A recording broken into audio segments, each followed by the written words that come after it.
Ugh. All right, there we go. We're all live now.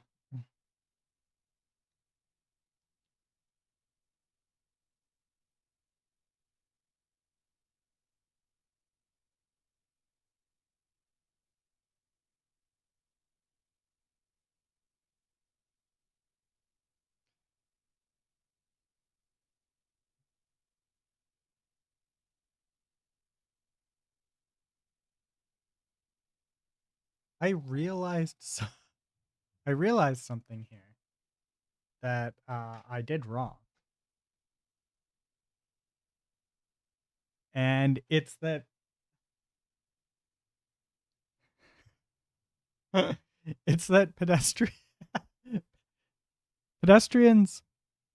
aren't like that. The heroes aren't actually going to be pedestrians. Like they're not going to have a VAT. So a lot of this is like not right. Oh, I have to move stuff around because it's not right.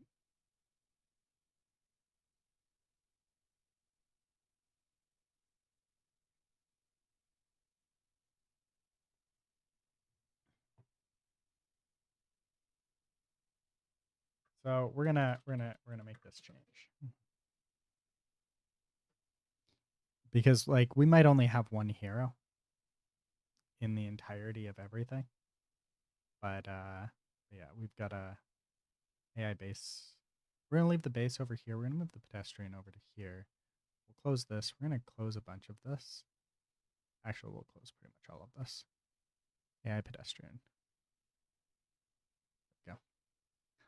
So right now, this only ever happens here, and we want to get rid of that. Okay, so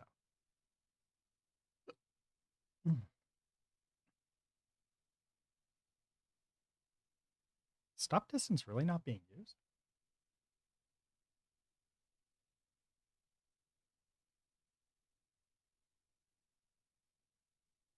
I feel like the stop distance is being used somewhere.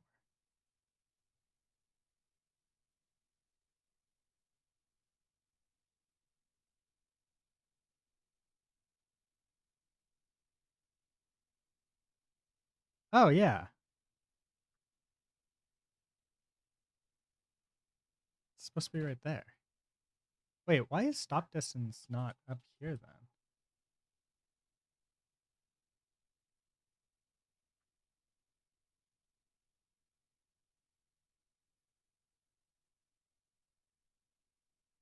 There we go.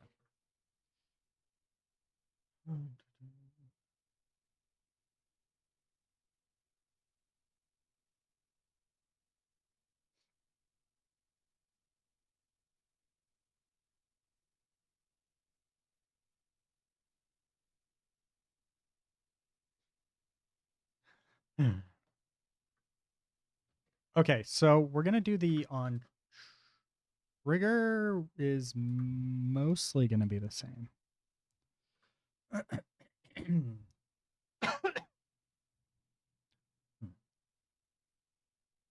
Okay, so we don't need to reset a ragdoll. That's fine. We're gonna have the hero there. There we go. So what we need to adjust is pretty well all of this stuff. Um,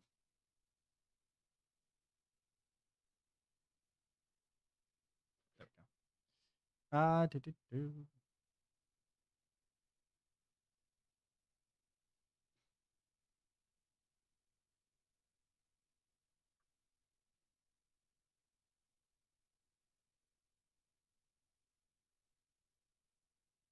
The nav mesh stuff is good. Stop distance will be.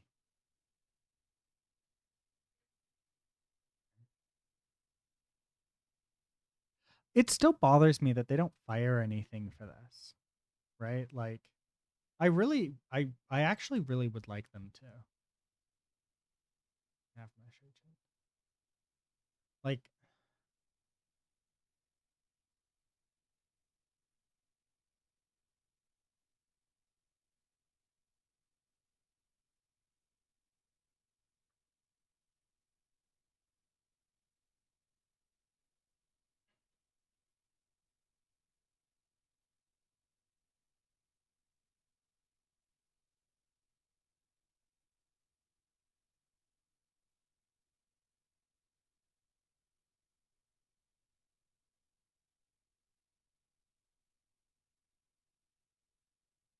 oh,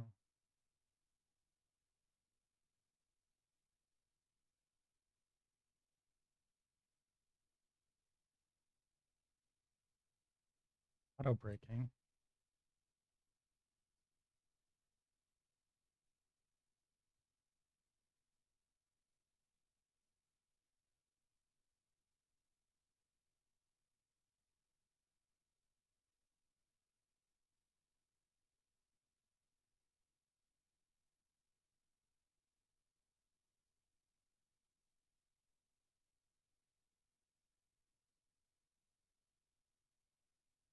is stopped.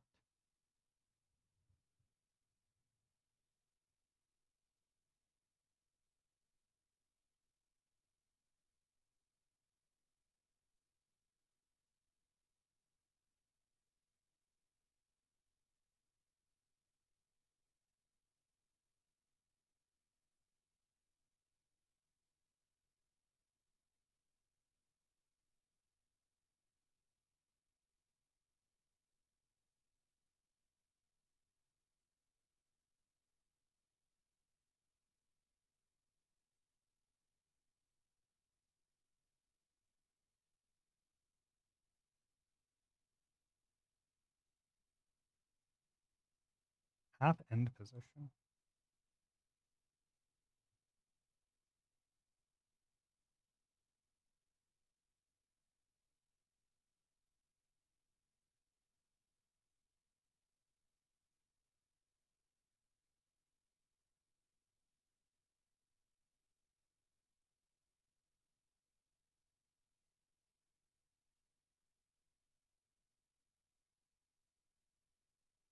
There might be.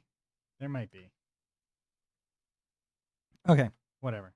Moving on. What was I up to?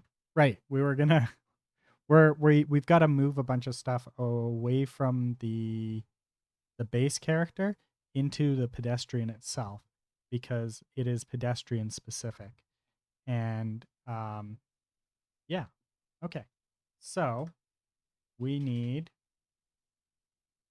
protected virtual void. Not void. Vector 3. Not vector 3.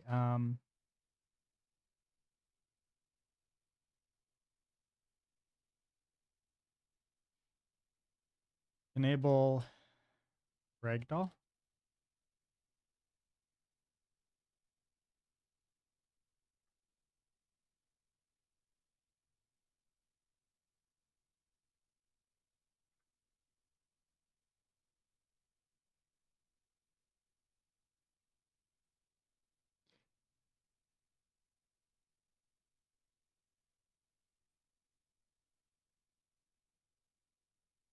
Wait, no, it's not virtual. It's abstract, right?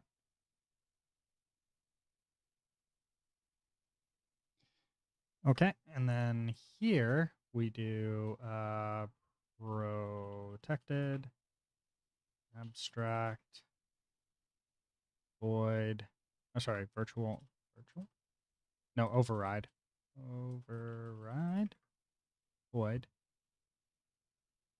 Enable ragdoll. Then here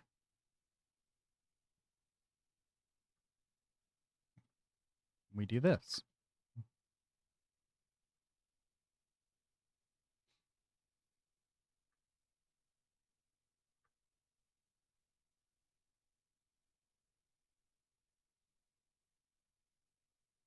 Then the vat mesh here, we need to move over to here.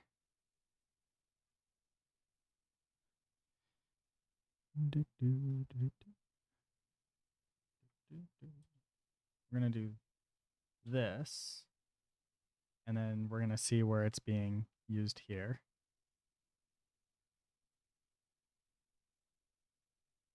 This is on the, yeah, this here. This becomes enable ragdoll.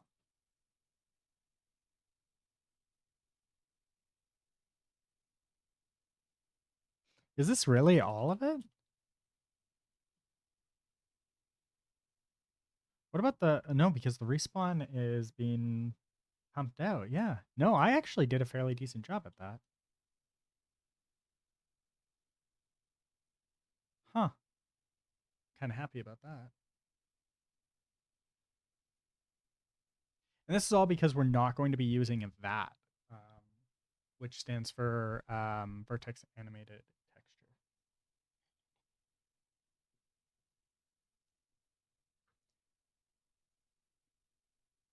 There's a reason why this is female, but this doesn't.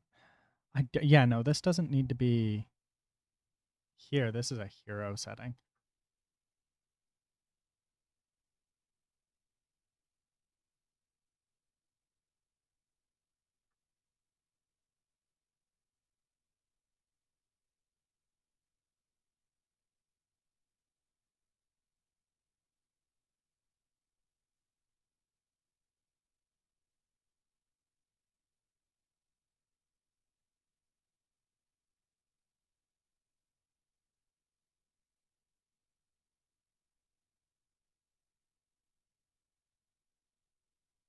This one here actually needs to do the like an actual tick system of some kind. This one here is going to be substantially more complex, and it's going to matter for no because we can just set the controller.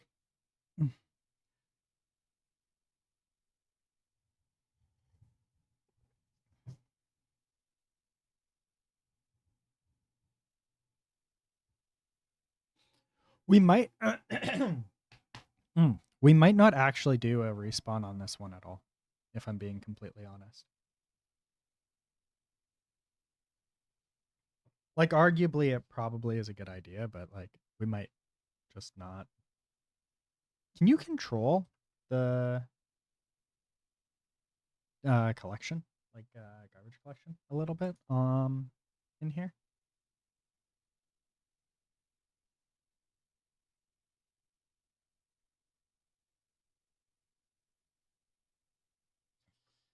Can you control GC in C#?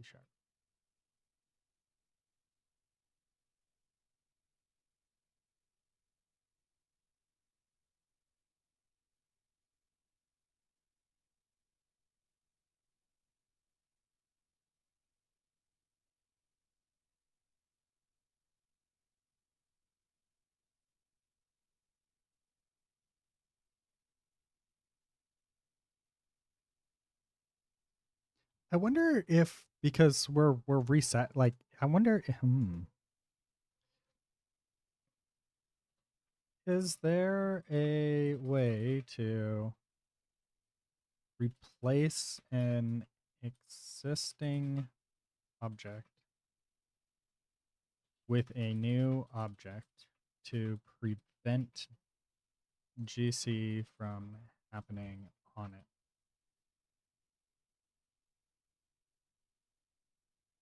Cannot replace a game object or transform in place. These are native engine objects tightly bound to UE C++ side.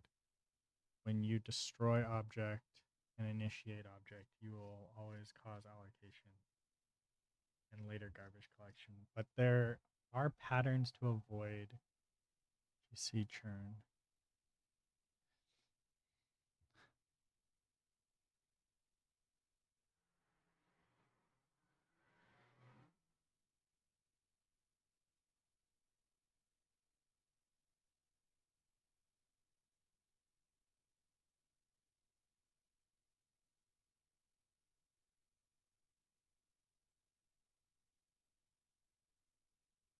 The answer is you can't literally replace the Unity object to Dodge GC, but you can reuse existing objects, tooling, or store transform state in structs instead of creating or slash destroying objects.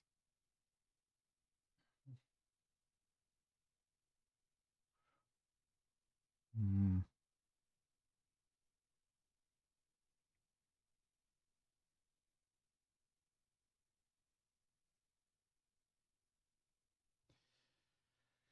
Yeah, I suppose. Um,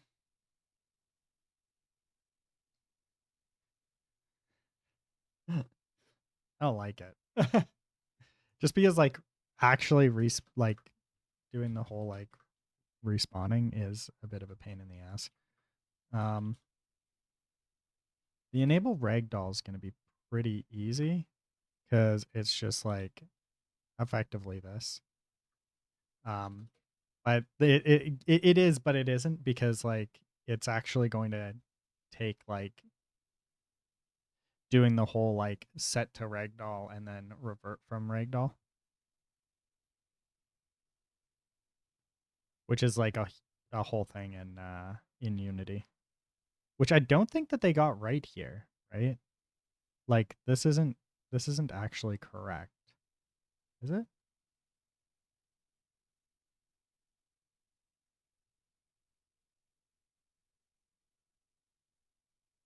Is this it? Yeah, this was it, and this is not right at all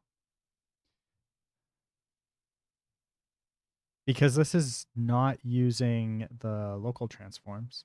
Oh no, it did use local position.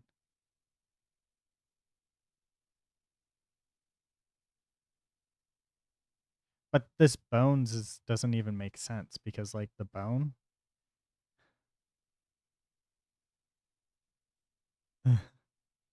Wait. Yeah, no, that does make sense.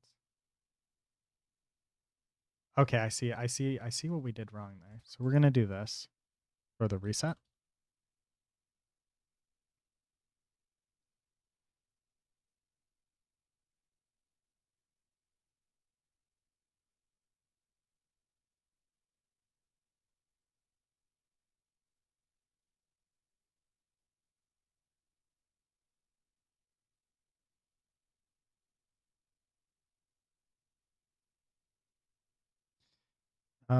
Private animator.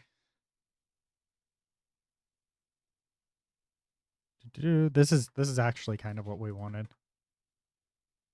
Void awake.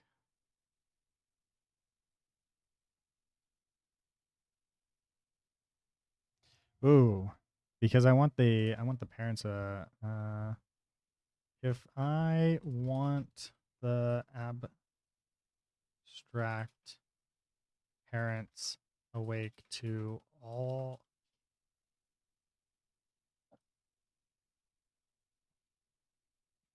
do I need to do anything extra in my awake?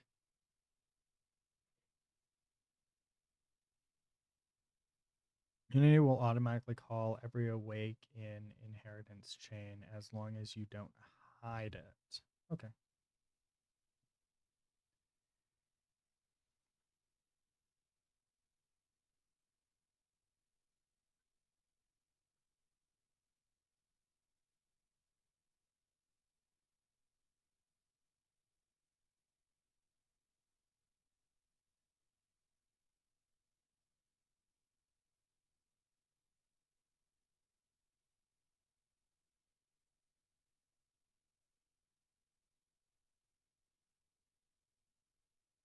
Do do do do do do do. We can actually just do this. And then for enable, we do this.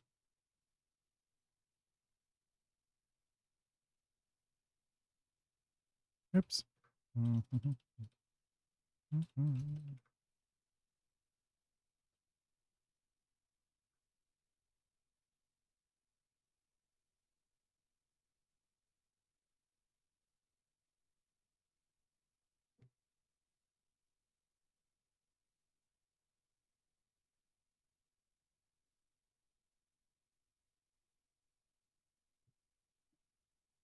I forgot to do something. No, never update shit like that. Don't ever do that.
Those don't need to be there. The current POI, next POI, previous UI, POI. No, I do not want this. Because every time that I do that, it's like, hey, let me just revert some of your code for no good reason.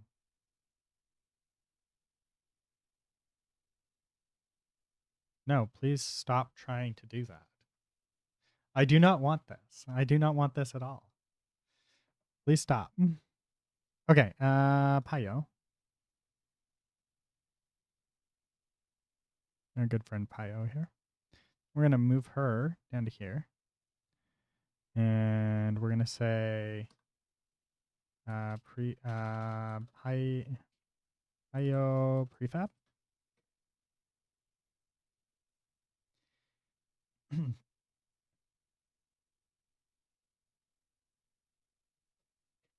We're gonna give her a hero. And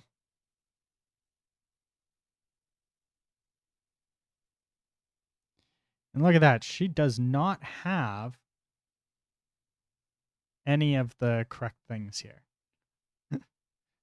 So what we're going to do is we're going to come down here. We're going to go ragdoll.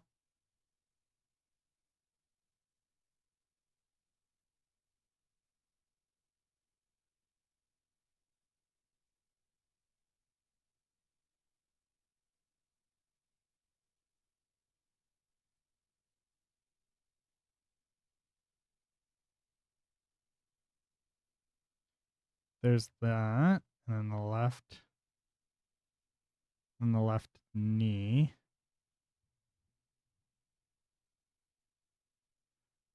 We want to make sure that we do this just right. There's the knee right there. There's left knee right there.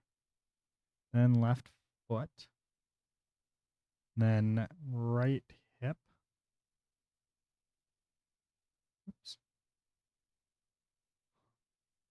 Sorry. Right leg.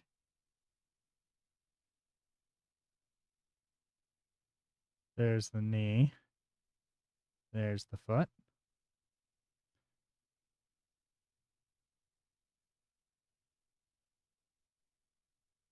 Then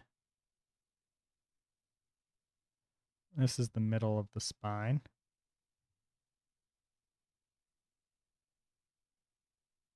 Then left arm.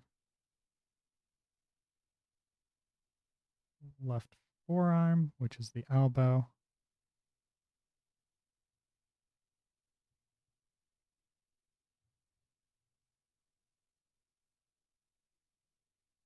Here's the head.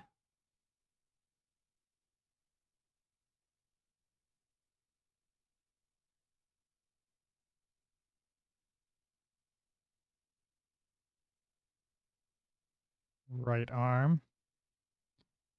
Right forearm. 60. Create.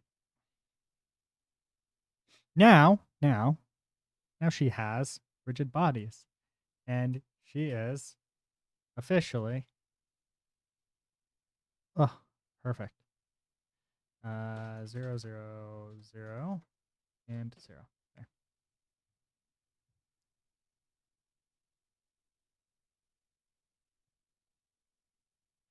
Oh, that's a problem.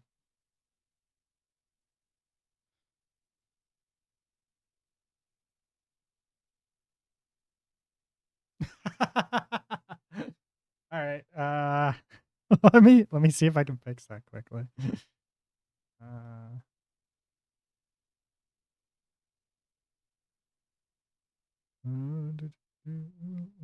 Here's the T-pose one. We're gonna move that one in.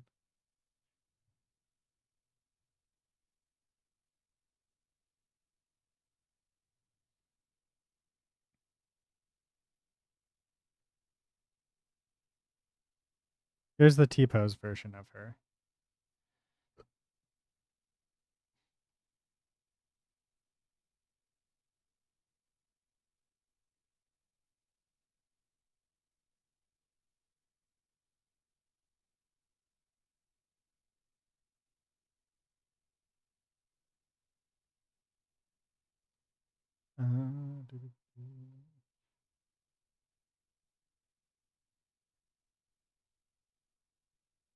Humanoid.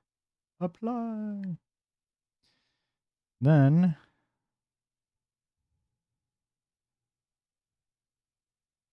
there's that. Did I? Yeah, I did it. Okay. Then we need to. Okay, so if we've got to rebuild this.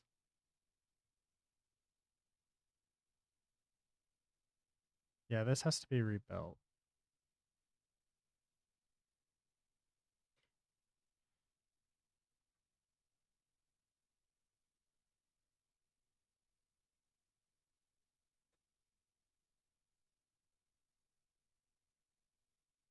Okay, there you go, Payo. Who's a good Payo? You're a good Payo.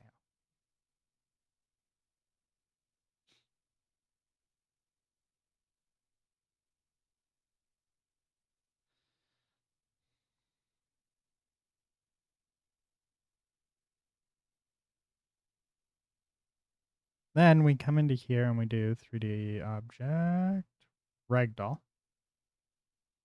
We got to do this again.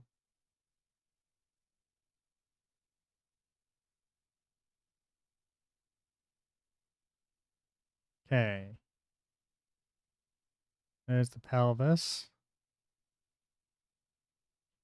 the left hip,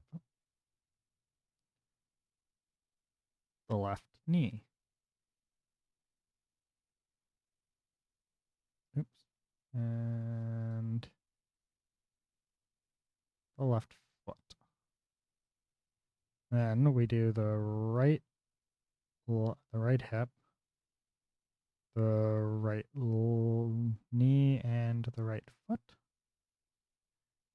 If I'm not mistaken. Yeah, that one's middle spine. Is spine 1.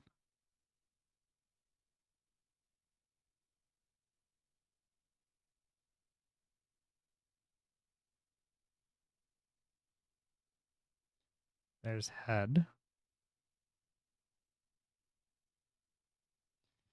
Left arm. Left elbow. Right arm. Right elbow.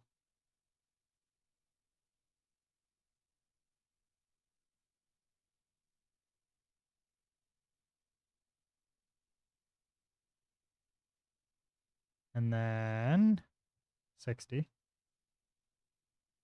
Create.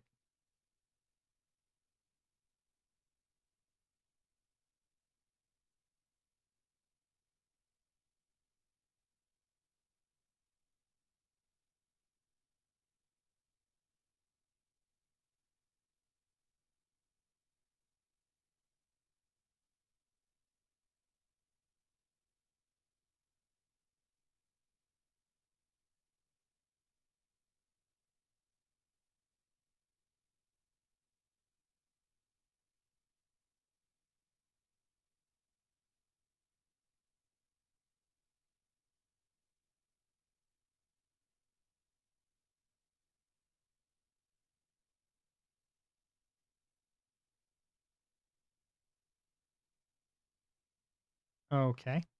Let's see if this works now. Because it should just go straight into walking, right? Hey, Caitlin.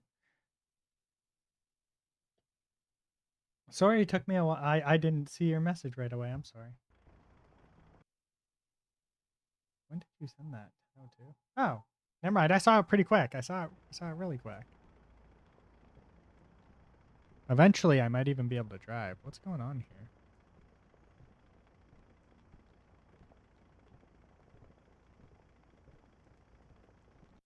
I got an internship at MNC. I'm not sure what MNC is right now, but congratulations. And I do remember you as a cloud engineer. Nice. Dude, congrats.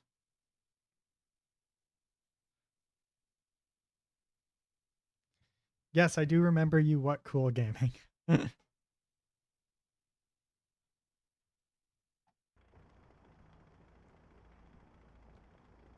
What the hell is going on here with the truck? But she's walking, and that's what matters. What's going on with the truck here? Oh, right. I forgot that. I forgot to remove that.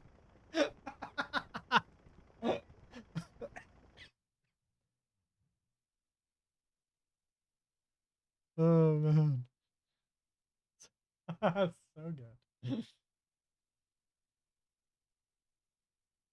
Forgot to remove the cube that I was using to level things.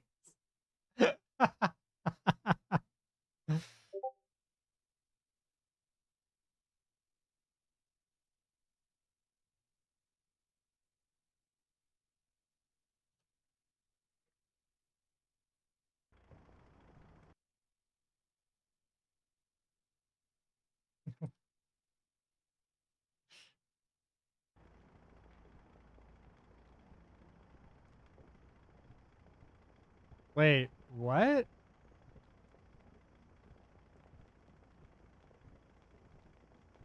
What? What? Hey, Polly. Oh, that's why I've got this one disabled. That's why. Silly me.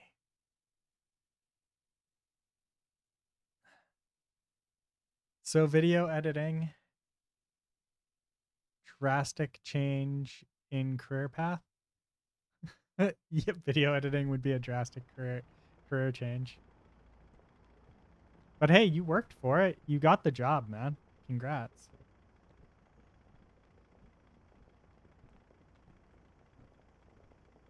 Pollybits, this is our friendly neighborhood payo. Walk. Oops.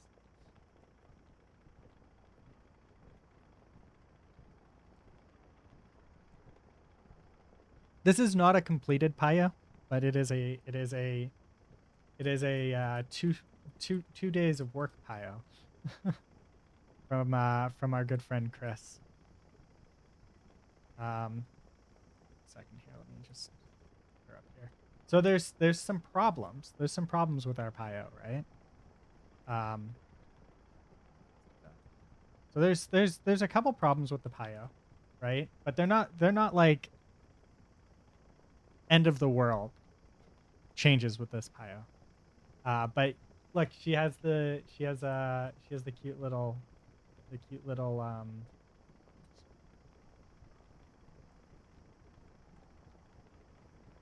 she's wearing her like little egg slipper thingies.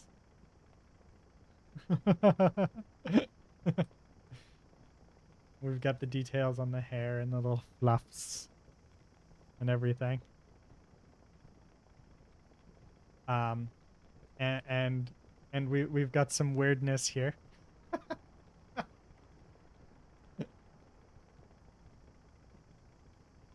See one problem: she is too small. Payo is Godzilla level tall. Payo and Truck-Kun needs to not be Godzilla level tall. She is going to be standard height.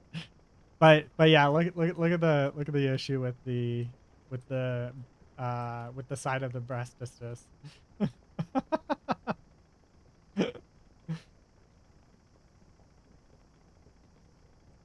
Now this isn't Chris's work. This is the animations. So uh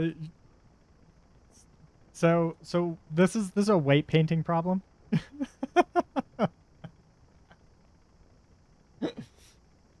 So the weights for her arm, because she's kind of modeled in like a more of an A pose, and Mixamo really likes T pose. So it auto paints down here a bit too much, and that just needs to be fixed. Once that's fixed, and then she will be of the normals. Um, but the nice thing about it is that you can't actually see it in game anyways. Like we could leave it and nobody would notice. But I would know it's there and it would bother me.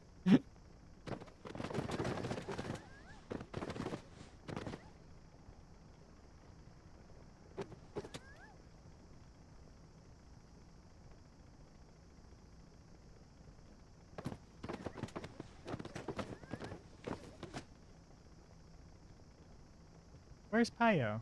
She's supposed to be over here. Did she fall or something? Oh, there she is. Did I drive right through her or past her?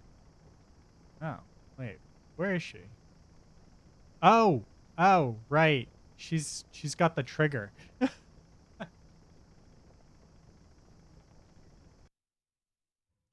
Sending all these anime girls on their new magical adventure. Yeah. So if I drive into the middle here, you'll notice that we never decrease the number of anime girls. Because they've respawned now.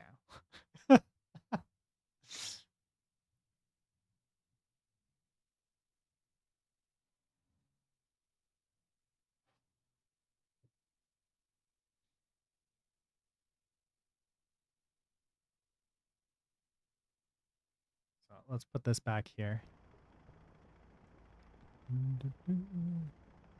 So what's going on there? Okay, there we go. So yeah, so there's our friendly Payo.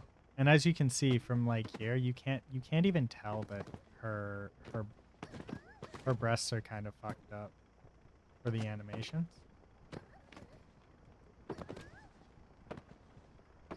So like it's not the end of the world.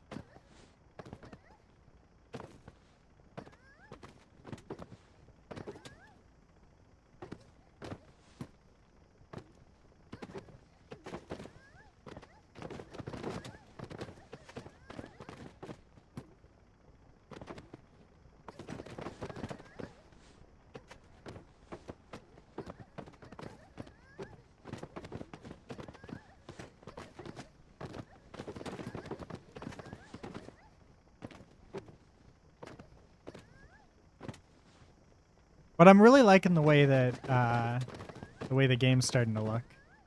It's starting to look like an actual game. Right?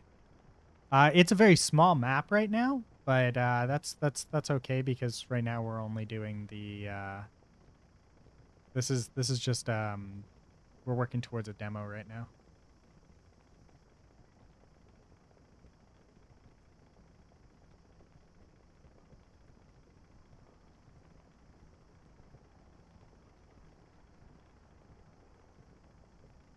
Whee.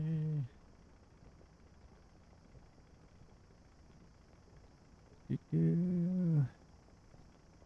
Do, do, do.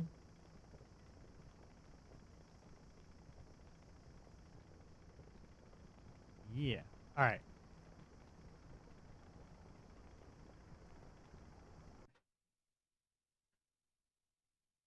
I think I can make some adjustments to the drivable layer too.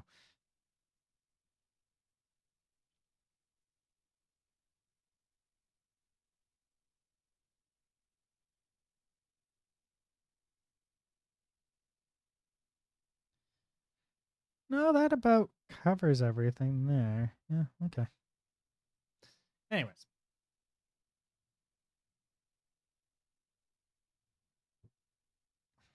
Yeah. So, Pio is in the game.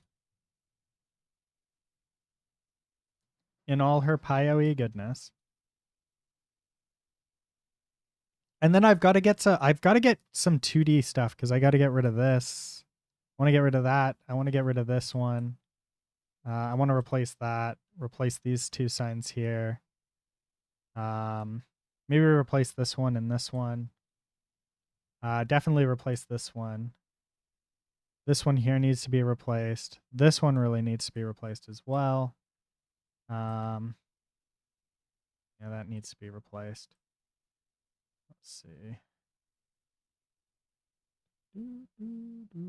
This one here really needs to be replaced. This one desperately needs a replace.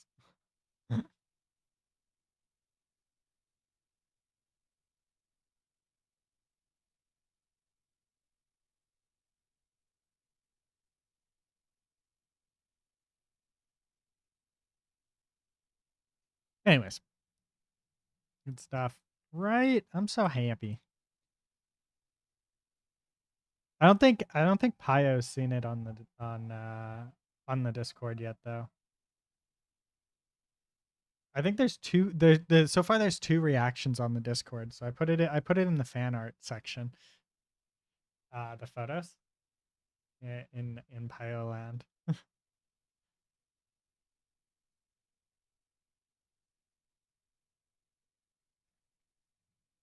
Yeah, but I posted them at 7:03 last night. I don't expect her to have seen them yet. I figure that she'll probably see them later today. Yeah, I have a feeling that she'll see them later today. Cuz like Japan, Vancouver to Japan.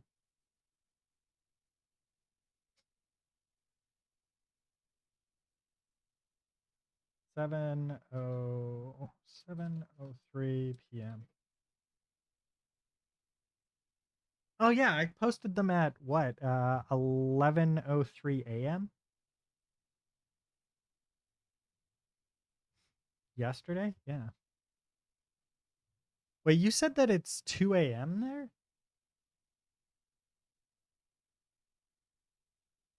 Oh wait, no, I've got this backwards. Oops. It's doing Japan to Vancouver.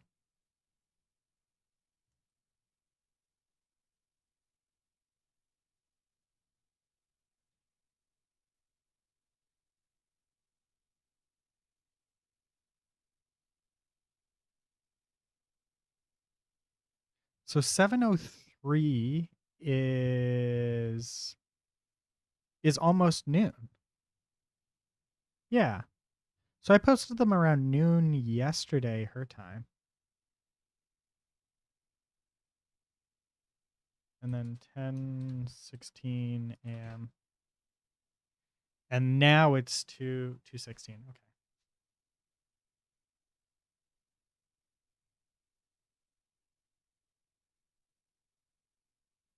Oh, she's not streaming this week? I didn't know that.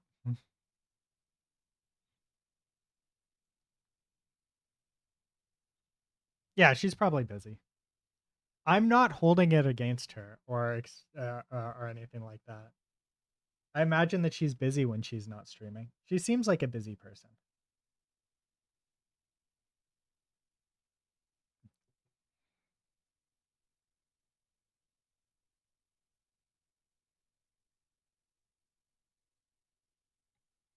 It seems like her streams are starting to really pop off a bit. Like she's starting to gain quite a bit of following. So I'm really happy for her.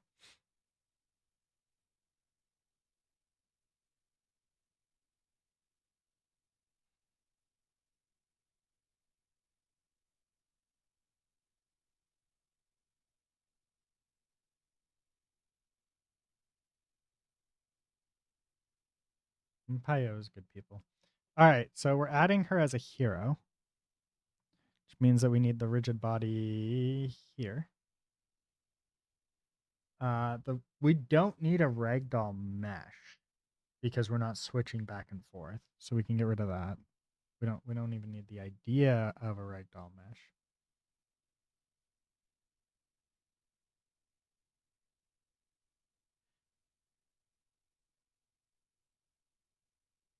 This is the mesh though.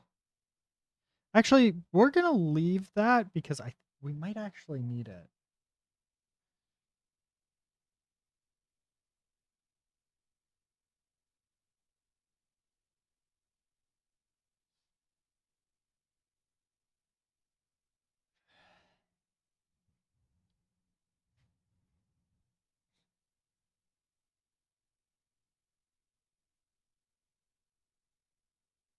What's up, Don?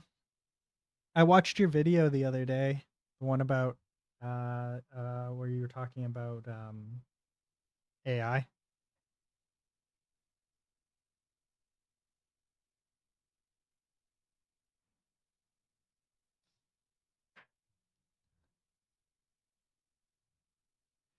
It's a good video. Well thought out.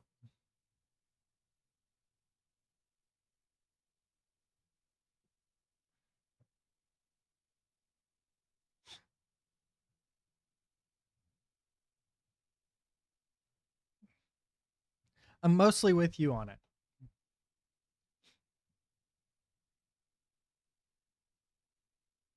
Like my sentiments towards like the whole like AI for like programming and stuff like that. A lot of my sentiments around it are kind of the same. It's just like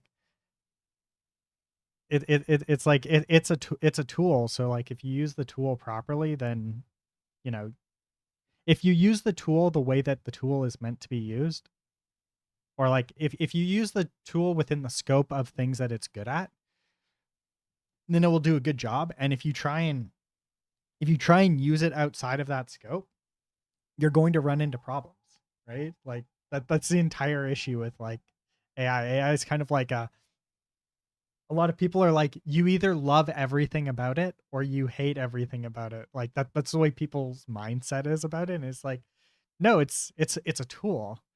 You either use the tool for what it's good at, or you just don't you overuse it and you end up with a garbage product, right? It's like two sides of the same coin.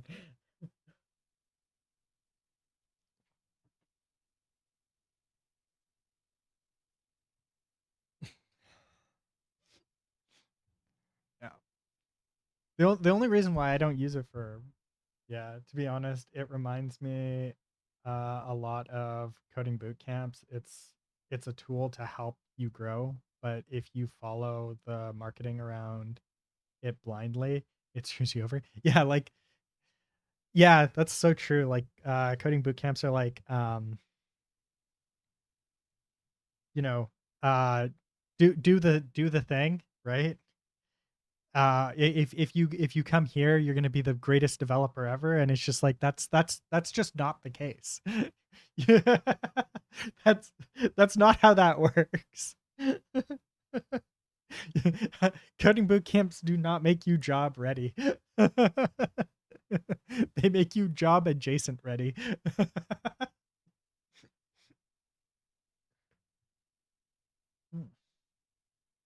If you go into a boot camp already knowing the language, though, you do get quite far with a like a boot camp can be good if you already understand the general, like if you can already do general programming, going into a boot camp actually can just help you iron out those like wrinkles to put you in a better situation, right? Like actually building stuff if that's what you're struggling with, right?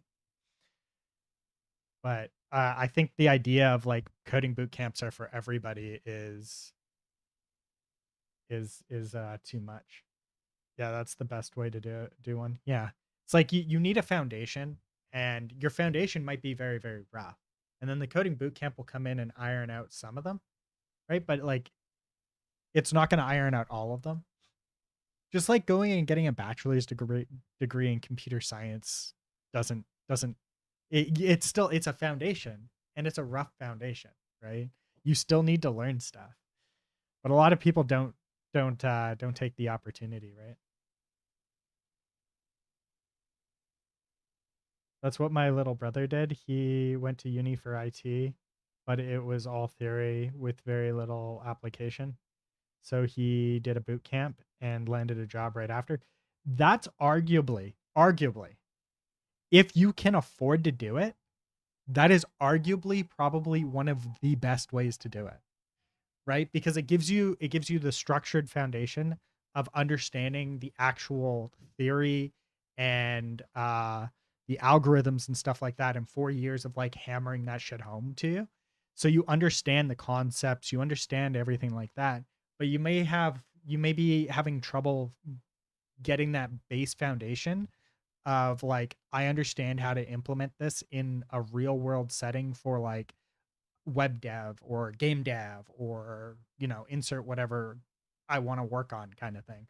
And then a boot camp is solely focused on getting you as close to effectively like job ready in these massive quotes, because like job ready means a lot of different things, but like gets you as close to job ready as possible when it comes to like they just teach you here are the frameworks if you're working in these languages, whatever language that you're taking, right? These are the frameworks that you'll be introduced to. These are the ones that you're going to use in the real world, right? So like if it's a Python one, they're probably going to teach you Django or Flask or Fast API. If it's Ruby, they're going to teach you Ruby on Rails. If it's I don't even know what they would do for Node. I mean, I'm not even gonna lie there. Um, for front end, they're gonna teach you React, right? Because it's the most common one.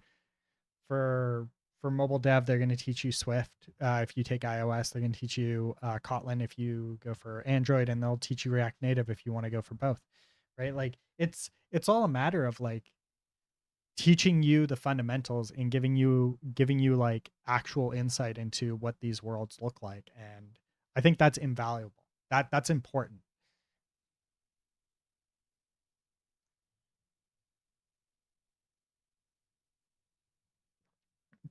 Holly, I think I've asked you this, but what exactly do you do for a living?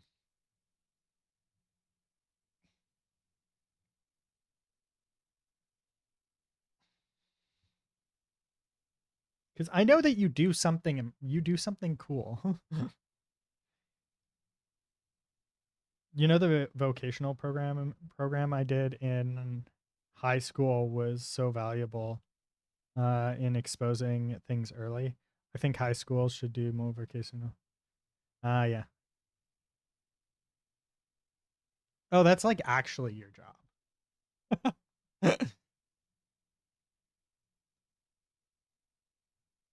Okay. Yeah. I just wasn't sure if that was like your full time gig or not. Like I for some reason I was thinking that maybe you worked in like the movie industry or something like that. I know you did something with 3D as like your full time gig. I didn't know that it was like actually, effectively commissions. I it's more complicated than that, but like you know what I mean. Yeah, I don't know why I was thinking that you worked in like in film for some reason.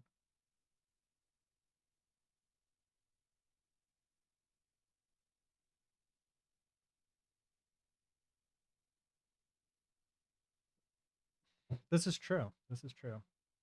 By the way, Don the developer here, he is a content creator as well. He does stream on Twitch. And he also does streaming on YouTube, and he creates content on YouTube to try and his I don't know where he's at, like what type of content he's making right this moment, or trying to focus on right this moment. But historically, he was working with like boot camps and stuff like that to try and help developers get into the industry.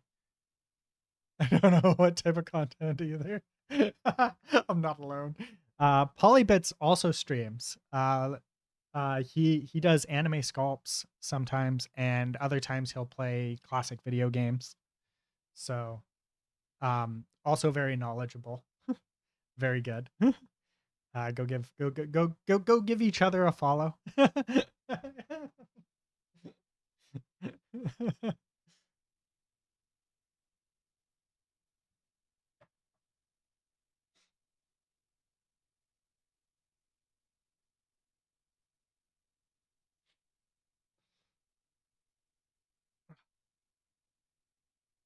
Bam, get followed.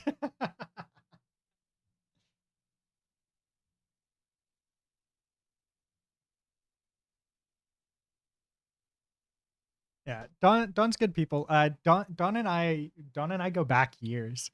Um, when I kind of first started streaming on Twitch, there was like a group of us that were doing software and development stuff, and we did like a hackathon, a big hackathon and stuff like that, and with the entire community and stuff like that, and it was really good fun. And we were a pretty tight knit community, and we all kind of communicated and stuff like that.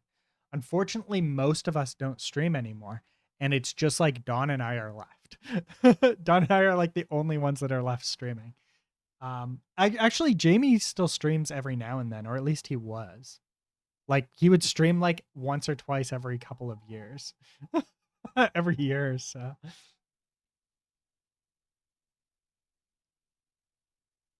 Those times, yeah.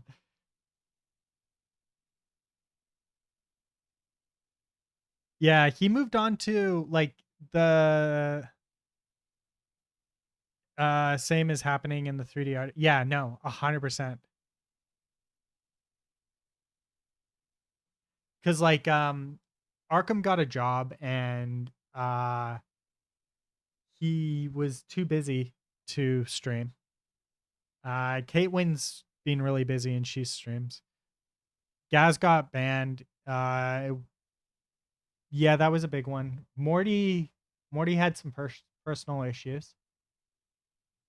Um and he kind of stepped away. But yeah, pretty much everybody in the community is gone.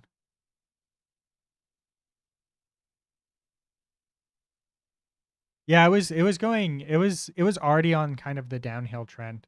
But effectively everybody's only niche left really, yeah. Cuz like I haven't seen Ratlord in forever either.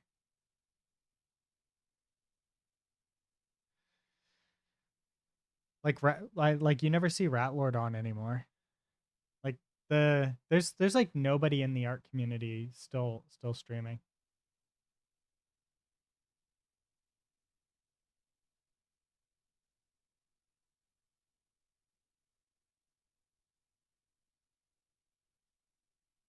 I miss the art world.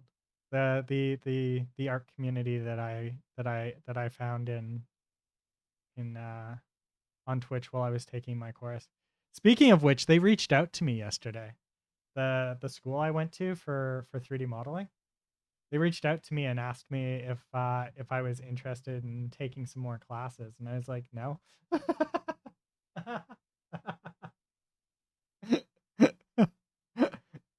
And then they were like, "Oh, are you working? Are you working in 3D right now?" And I was like, "No." And they're like, "Oh, I'm so sorry to hear that." And it's just like on my entrance questionnaire, I answered that this will not help me in my career.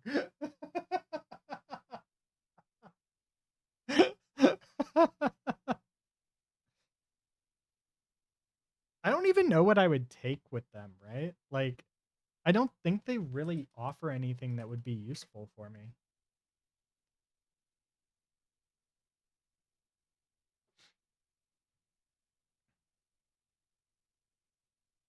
Cuz like I think this one's 2D.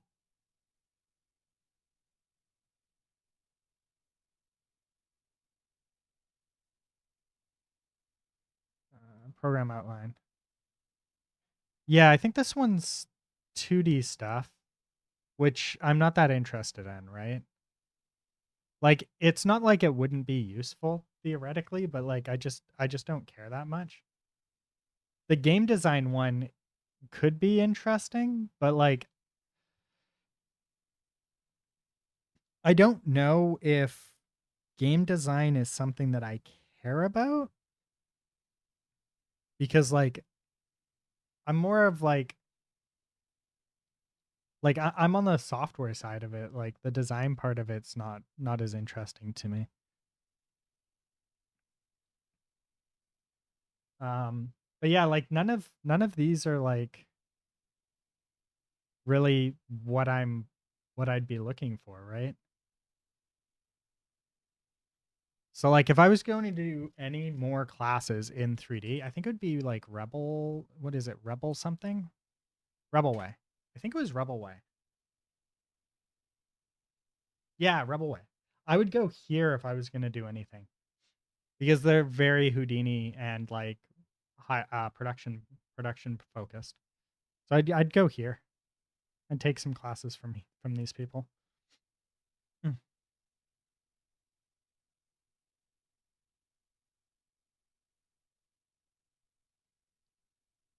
Well, so to be fair, Polly, it's you've got to go in with realistic expectations of what you're going to get out of it.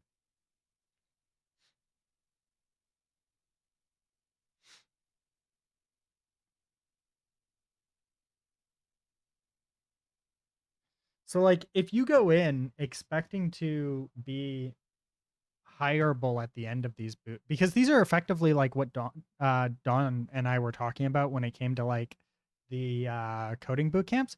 These like Van As, right?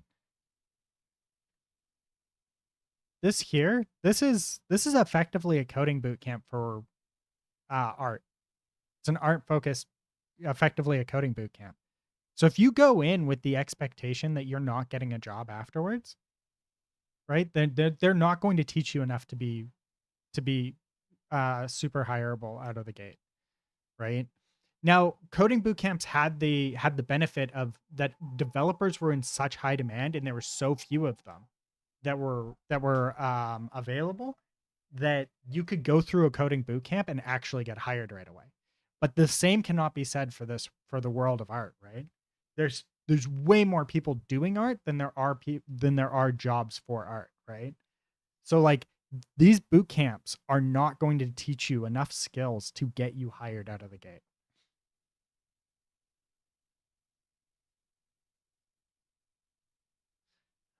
It depends though. Like the game design one. If you're going into here with the idea that I want to learn more about the actual art of game design, and you want to learn from a lead game designer, right? Because this person actually does work in the industry, like actively holds a job in the industry, right? Like your teacher will hold it.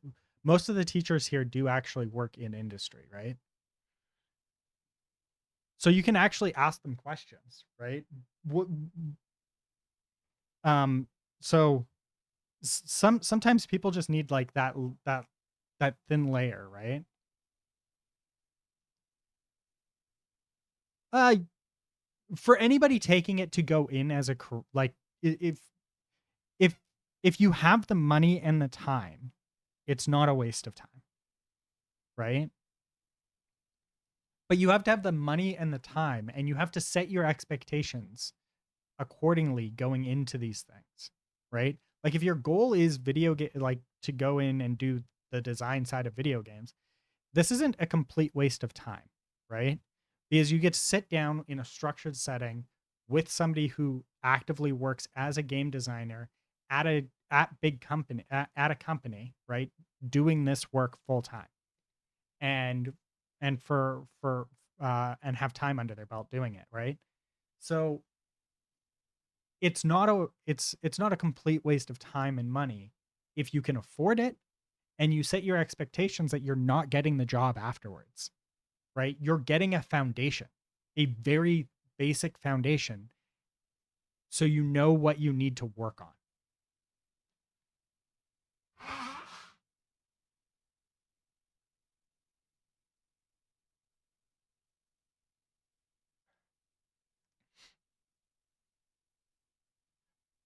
But yeah, like none of these classes are getting you production ready. This diploma is a oh hey, he's still there. This was my teacher.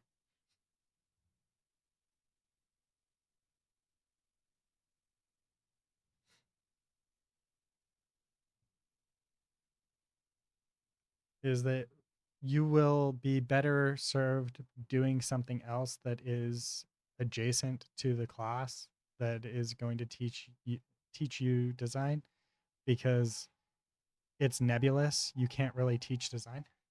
I suppose It's just mostly about giving you like the work, right?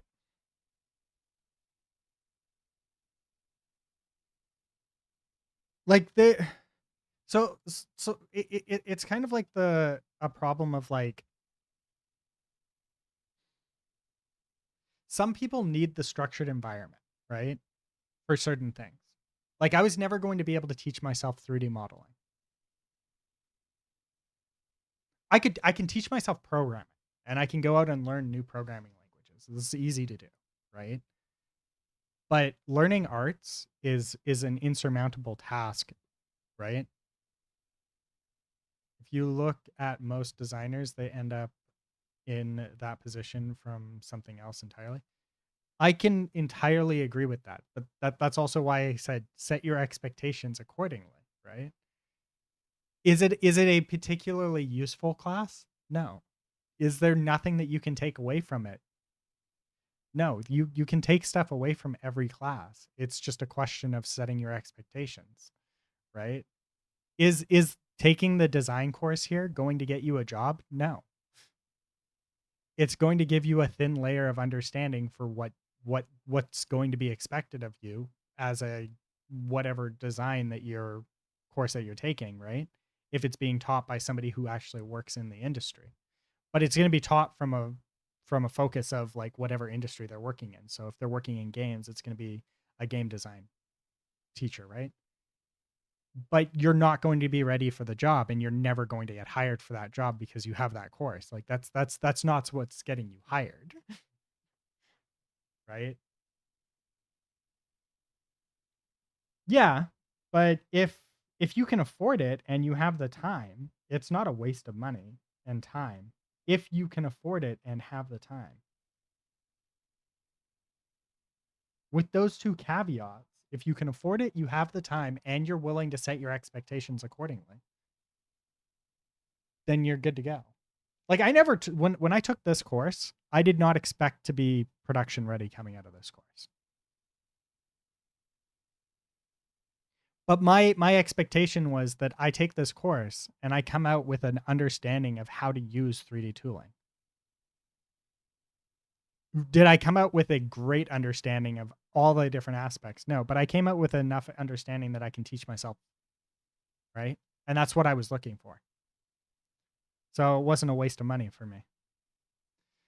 But going forward, these are more useful because these are actually for what I things that I actually want to learn, right?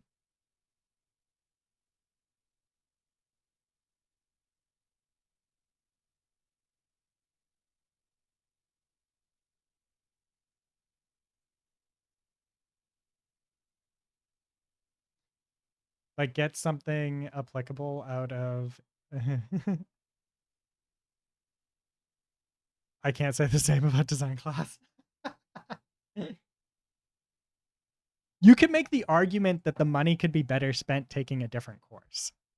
And I can totally agree that. Like there's always a better course. But it's not a waste of time and money. It's a question of whether or not there was a better course that you could have taken. I would argue that there was a better course that I could have taken for mine. Instead of taking this, I should have probably taken like a Rebel Way course or yeah, Rebel Way probably would have been a better one. Or I think that Rebel Way has something that's like for actual like uh entirely like just like incompetent people. And that's what I would have needed to take. For like I know absolutely nothing. I have to get back to work. Have a great stream. All right, have a good one, Don. It's too nebulous of a concept. Yeah, but like taking a the other problem is that like I don't know that like a design course should be 1 year. Like I don't think there should be 1 year. Because I agree, like this isn't a 1 year program where you come out and you're ready to go work as a game designer. So the idea of this being a 1 year program just doesn't make sense to me. I could see like 1 semester. Because like you said, it's too nebulous, right? Like there's you're not going to cover everything like you're not going to be production ready in a year, right? But you can cover probably all the different parts that you need to go focus on and get yourself up to speed within 1 semester. And then this course then becomes something that somebody can like, you know, what is a game designer, and if you will get varied answers. Isn't isn't the game designer supposed to be the person who like actually lays out the design for the game? Like as in like effectively I'm doing the game design for Truck-Kun because like I'm designing the general concepts of the game. At least that's what I see it as. Let's see. Let's see. Let's do some Google. I want to see what the actual definition is. What is a game designer?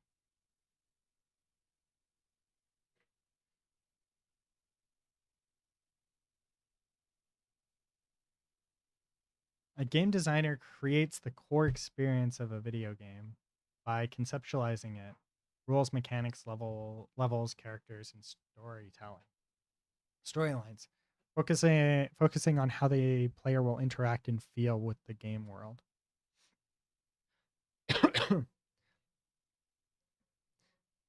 They bridge artistic vision and technical execution, collaborate with developers, artists, and other team members to create engaging, fun, and balanced gameplay for the player. Yeah, that's a much more. This is effectively what I was thinking, right? Just worded probably better.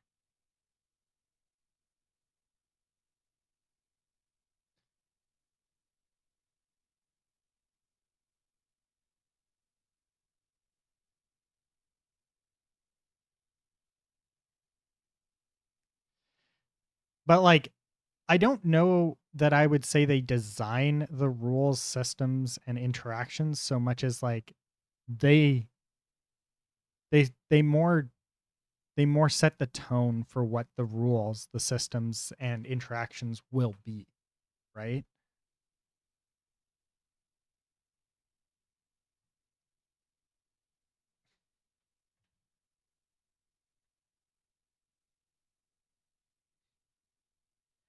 In my world, we call them product managers.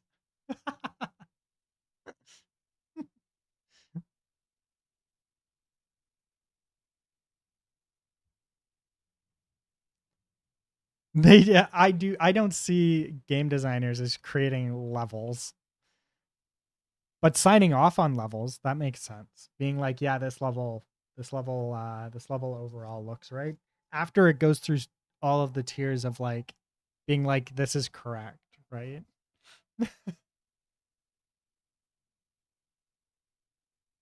Oh yeah, no, 100%. All the but being okay, but by that same metric though, like um for Truck-Kun, right? I'm the game designer, but I'm the lead programmer, right? And I'm also the the environment lead, right?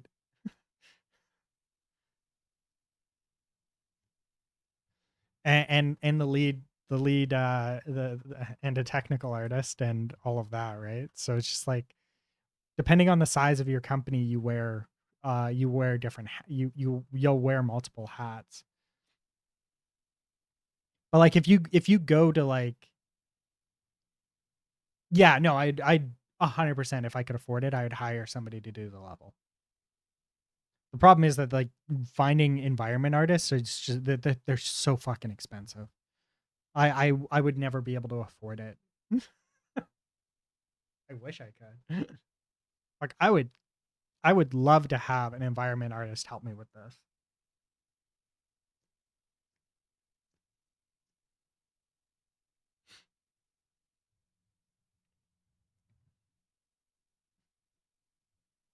Yeah, like the bigger the company you end up at, the more precise, like the more concentrated on the actual role your job is, right? So like this like an actual like an actual game designer role, and where you're just doing game design, is only going to happen at a AAA studio. Like Assassin's Creed has a dedicated game designer, right? Hey, we're doing environment art. How the fuck have you been? I haven't seen you in forever.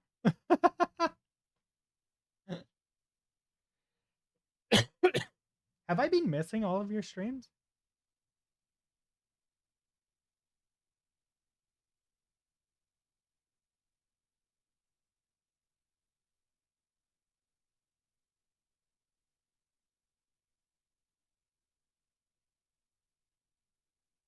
No time to stream. A lot of work with the school. That makes sense. We have a friend visiting from Spain, visiting our Spanish friends from Spain right now. He came here to learn English. Yeah. Yeah. It's one of my friend's sister's husband. Ugh. Good guy.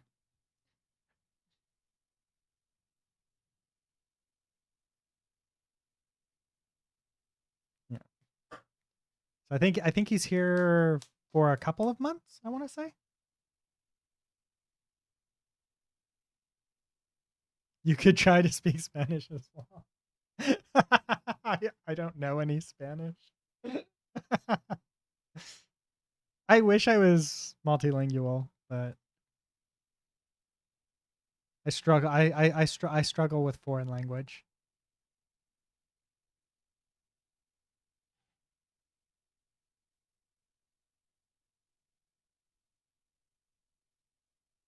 Right now I'm trying to get our friend here, Payo, to fly.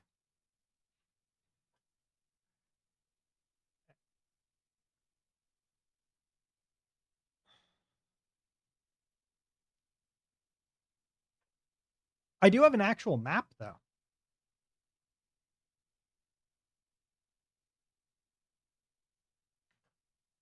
I really wanted to stay in Unreal, but I couldn't get Unreal to look right.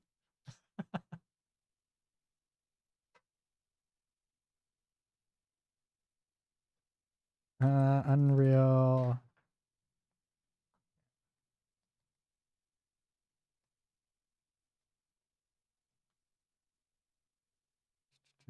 I can show you the Unreal map.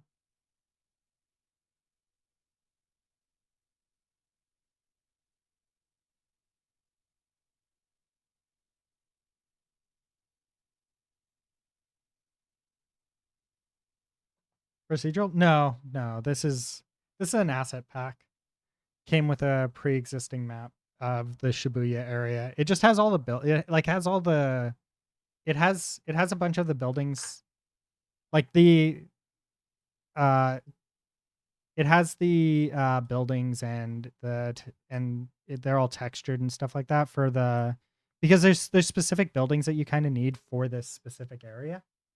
And outside of that, I watched one day working with Houdini, developing a tool with Houdini. Oh yeah, yeah. That was probably my intersection system.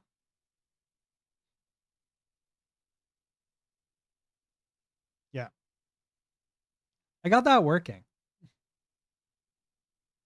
But yeah, I needed the 109 building, this building, right? Because this kind of like this section of blocks is like very distinct, and I really want to have this section inside the game. And outside of that, there's no rules kind of about how it lays out. So I found this, and I was just like, fucking dope. Ow.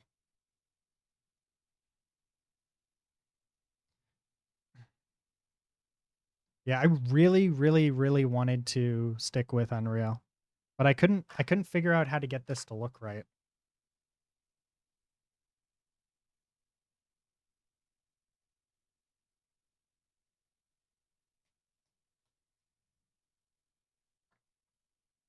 Now there's definitely some lighting issues, but that's to be expected. But like the trees look kind of fucky. That one doesn't, but that one looks really bad for some reason. And then like when you look at this, right? You've got oops. You've got this like shimmering on the trees in specific ways. Like I disabled the movement on the trees and then I like look at it and the shadows are still like grainy and they move sometimes. Stuff like that. But yeah, I could never get the or like the there in on the side of this building here, you can see it on the glass, right? Where it's like weird looking.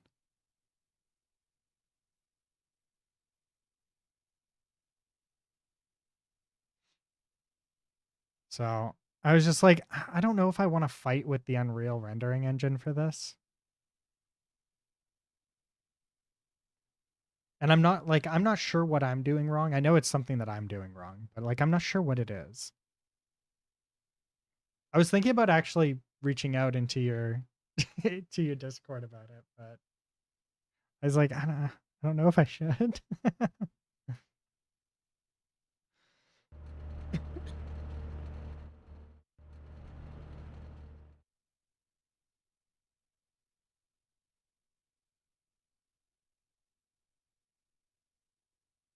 Baked lighting. I did bake them, but I don't think the lighting's set up correctly.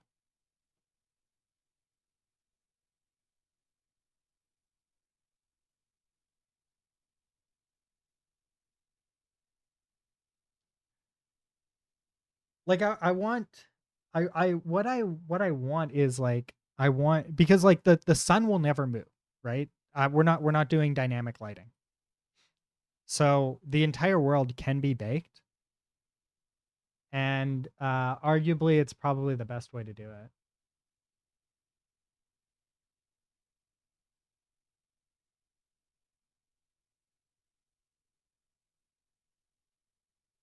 Better for me baking lighting mixing with dynamic lights. Yeah, so that's kind of the idea except for I don't even know if there's going to be any dynamic lights. Lumen is trash. Yeah, no, I've got Lumen and what was it? I have Lumen and Nanite disabled because the foliage won't work with Nanite and there's enough translucency that you're going to get performance hiccups, right?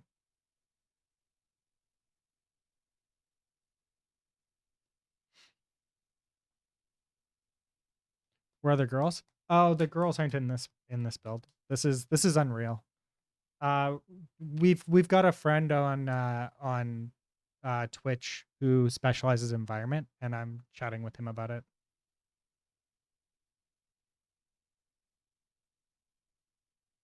When you leave a Fortnite style, everything fails. Oh, interesting. Is that one of the kind of issues with Lumen and Nanite right now?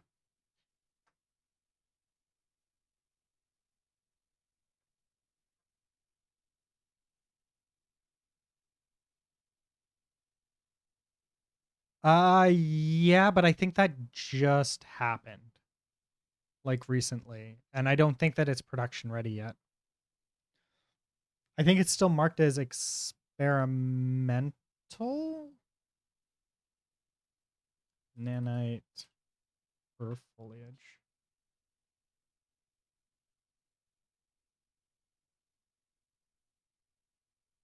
Wait. Unreal Engine roadmap. Yeah, because I think it's on the roadmap. for I think it's going into UE 5.7.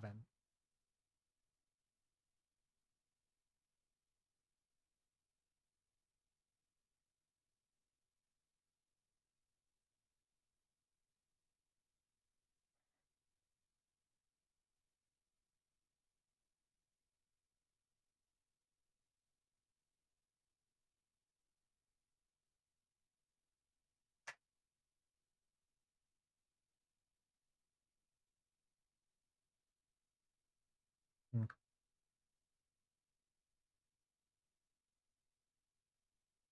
Not implemented versus zero documentation. Lot implementation versus zero documentation. Oh, okay. Yeah, no, like, so the way that I look at this, right? Unreal, in my opinion, is a better engine than Unity in every aspect except for one. There's one aspect that I dramatically and just absolutely love Unity's system for over Unreal's. And that system is that I would rather work with the rendering engine in Unity than the rendering engine in Unreal. And I've had people be like, "Oh, go back to UE4."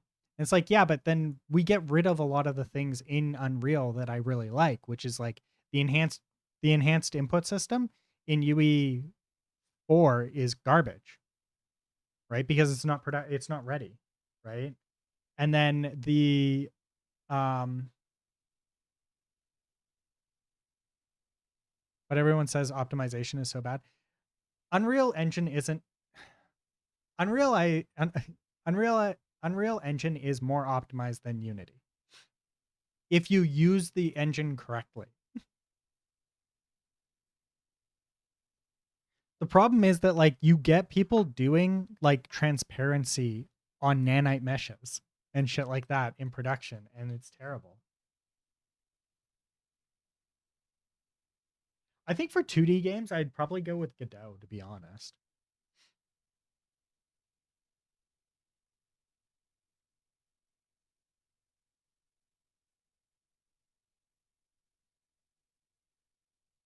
Yeah, no, I agree. 2D and Unreal is just terrible.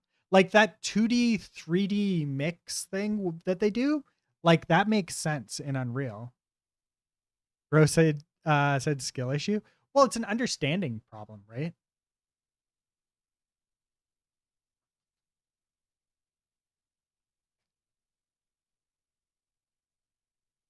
Like if you look at it, it's not really like a skill issue. The problem is that like 3D public use the best. I agree. Yeah. So like if you look at the titles that are being pointed at for Unreal being a performance nightmare, right? They're usually triple A games, right? Like actual triple A games of the highest order, right? Like they're from your giant publishers. And their giant publishers have pipelines really baked out for old Unreal systems, right? And that's kind of the problem. If you're going to Nanite and Lumen, you can't use a lot of your old tooling. You have to rebuild that. So you look at that one game that came out recently that was Unreal 5. Small team, performed great, right? Like performance metrics. It performed quite well. That game performed well because they built all their tooling. That was their first game. They built all their tooling around using it on Unreal 5, right? Going to a giant corporation and being like, all right, we're switching over to Unreal 5, rebuild all of our tooling from the ground up to adjust for this is just like it's not going to happen, right? And you're going to run into problems because of that.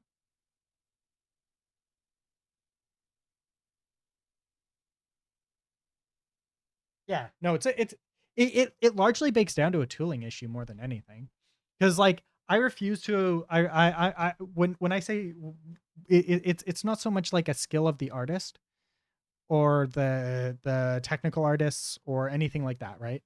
It's more like a skill issue, as in like the company doesn't want to do it, and you can only work within your company, the what your company will allow you to do. And if they don't want to change your pipeline, to match what is required for Unreal 5, your game is never going to perform well. Then there's the other one that, and Tim Sweeney said this said this to a reporter or something like that, where it's like they're targeting, like when they build the game, they're targeting top of the line systems. Like that's what they start with, is top of the line. And then at the very end they try to fit it to lower end systems. And you can't do that. You if you want to target a low end system, you have to start with that in mind, targeting those low end systems. You have to test on them from the get go, because you can't be like, oh, we're gonna push like 1 million poly meshes down, and we're gonna hope that this renders okay on like a potato. And it's just like that's not going to work. Like I know that my upper limit for how many AIs I can have walking around in this is actually 250, because Chris's system, the guy who made this Pio here, his system legitimately cannot handle over 250 meshes, and it's a graphics issue, right? It's not like a CPU skinning issue or anything like that. It's that his graphics card struggles to render.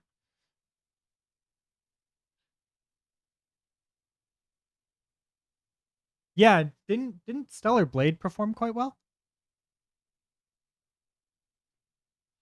Like performance wise, like system performance, right? Yeah. So like if you start with like your base test system as like a average PC, then the idea of, and you test on that, and performance optimize from the get-go for that, then you're in a good you're in a good you're in good shape. But whatever.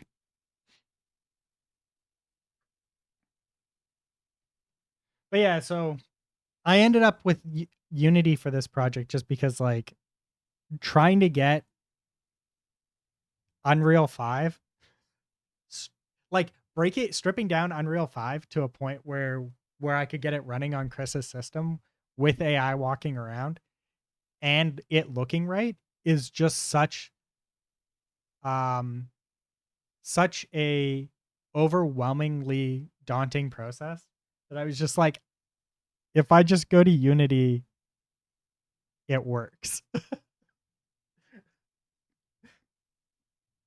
So I was just like, I'm just gonna do it in Unity. More niche complaints back then. Yeah, like I said, I still prefer Unreal. Unreal, I think, is a better engine,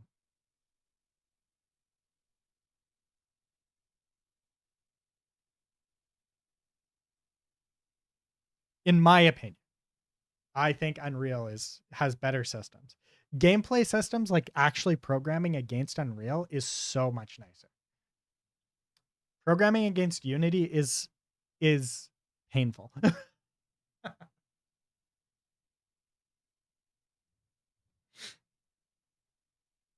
But I would need Rita Academy to make this game in Unreal. I'd need somebody on his skill level to make this game. By the way, Rita Academy actually streams as well. And if you're Spanish, he I do you still have your classes that you do? And do a shout out. Let's actually do a proper shout out.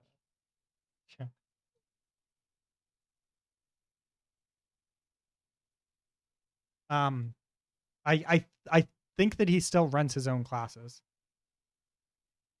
I am training HLSL. Nice.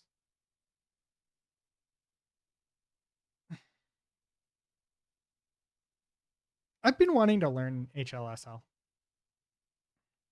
Like I want to get a little bit more involved in that, but it's just it's a time factor, right?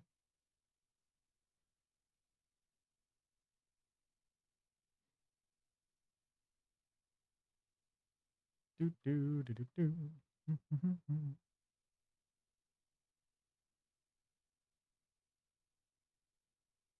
Is this my Pio? No, this is my Pio. This is the Pio that we want.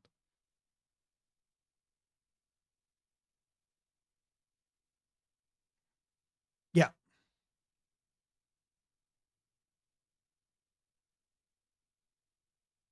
Well, I think that HLSL is more useful in Unity than it is in Unreal.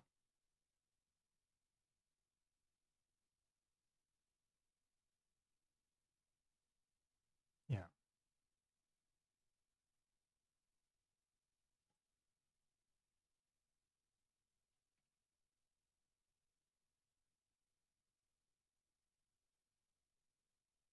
Well, just because like in Unity you can actually just create a shader that's all code. Like just entirely I think HLSL, right? Or is it still like a an intermediate language that compiles down to one of those two? I'm a little unclear on that, but like I know there's a lot more like the rendering engine in Unity is more open, right? Like you can access it at every stage of the pipeline that it goes through. So you can access each individual stage as you however you want and effectively rebuild the rendering engine like the shaders, all the shaders from the ground up if you want. Where in Unreal you get everything after shadows, right? Everything goes through all of the systems, applies all the shadows and everything like that, and then you get access to start building your own stuff. Where in Unity, it's like, oh, I don't like this aspect of what Unity is currently doing, so I'm going to push my own code into there.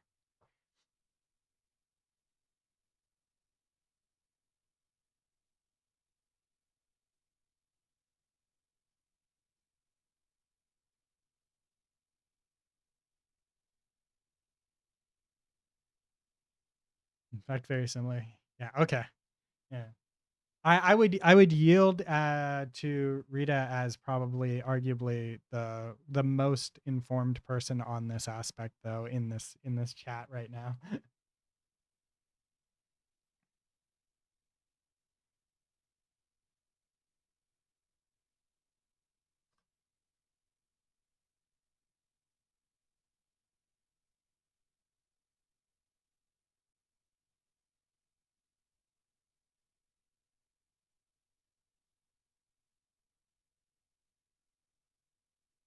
Okay, so we need a capsule. Is that the right kind of capsule? I don't think it is. No, because I didn't do that right. I wanted a capsule collider. There we go.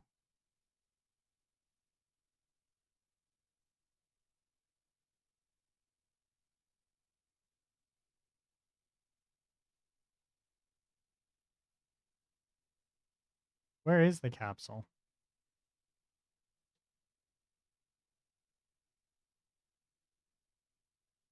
Here, capsule, capsule, capsule.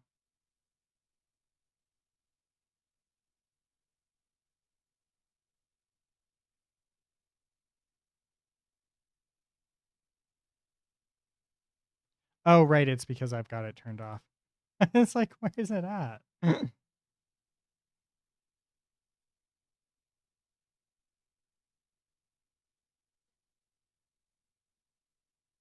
This is supposed to be a capsule, right?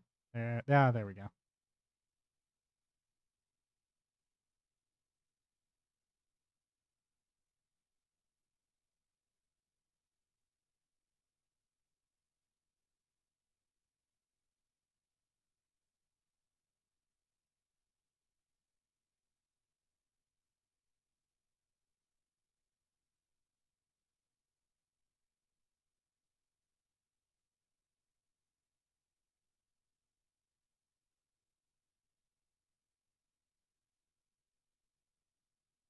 See you later, my friend. I watched to you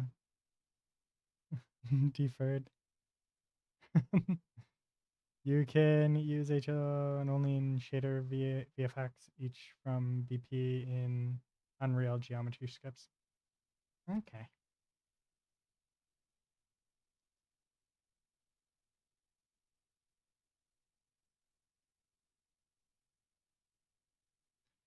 All right. You have a good one.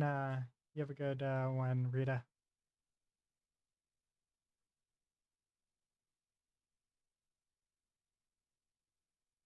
Okay. Here's our trigger.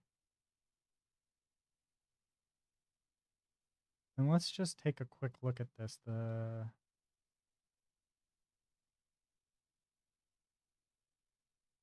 Yeah, okay. We're good there. Included layers. Default layer, vehicle, ground. No, we don't want ground. We don't want that. We want player and vehicle. Okay.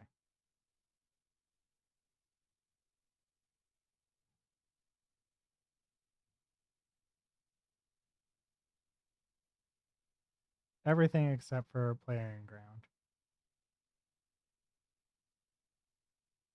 Oh, sorry. No.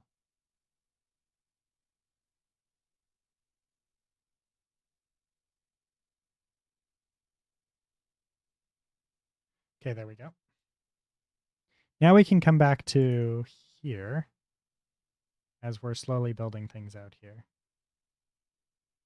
And we need the collision capsule. There we go. We need a nav mesh agent.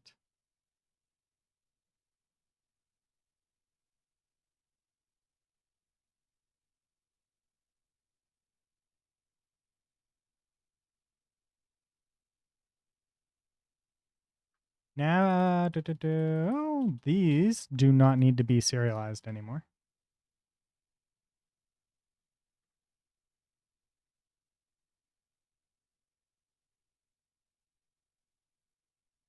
This does no, these do here.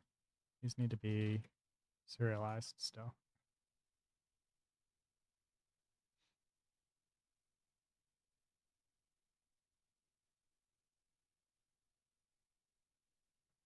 Can you stop trying to do that, please? Thank you. Thank you.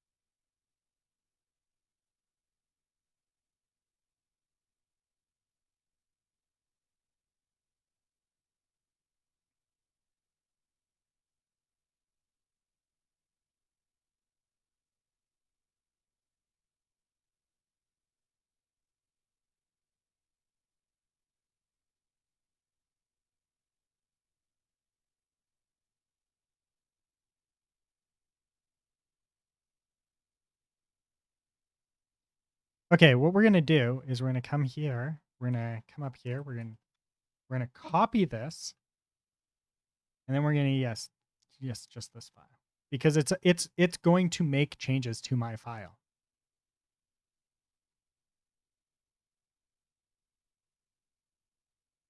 Oh, thank God it didn't make changes to my file. Okay, thank fuck.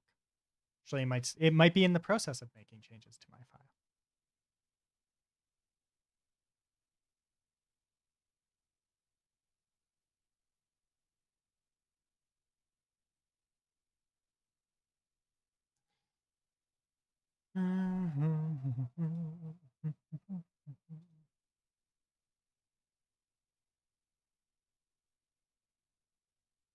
Okay. Then if we go to here, where are we here? Enable ragdoll, respawn. In our respawn, which is here. Disable ragdoll. Oh, that's this one here. Dope.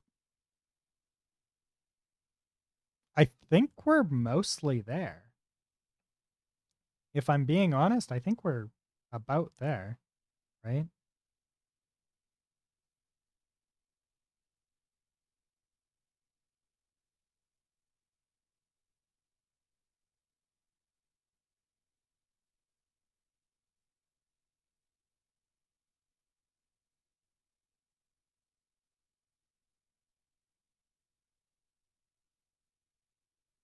This should be virtual.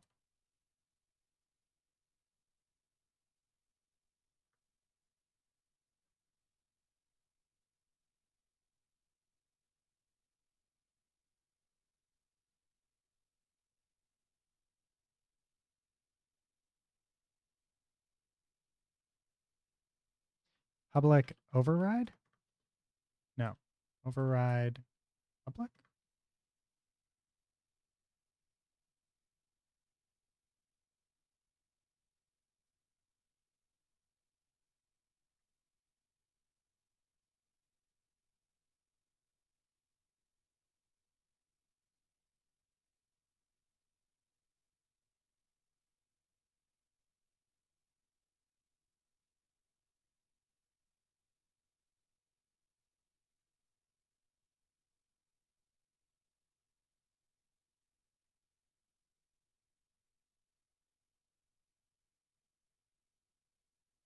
Oh, I had mistyped override, didn't I? There we go.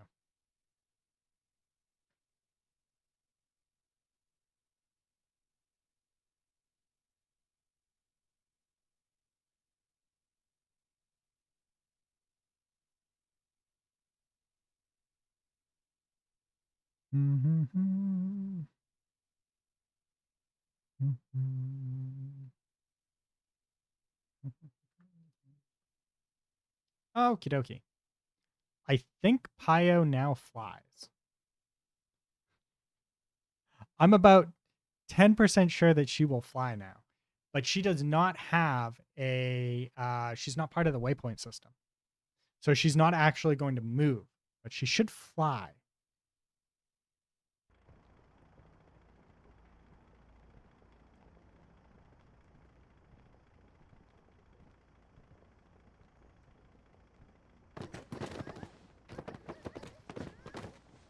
Her ragdoll works. Look at that.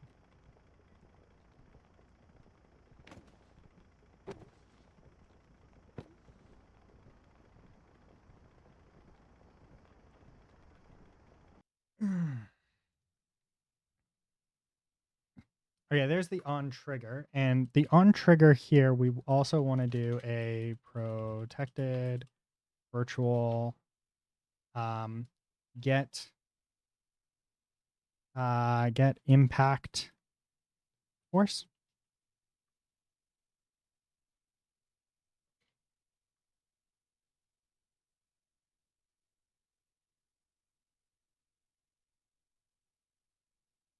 Is it transform? No, it's a vector 3. Vector 3. Impact force. And we need the collider for other. I think. Give me a second here.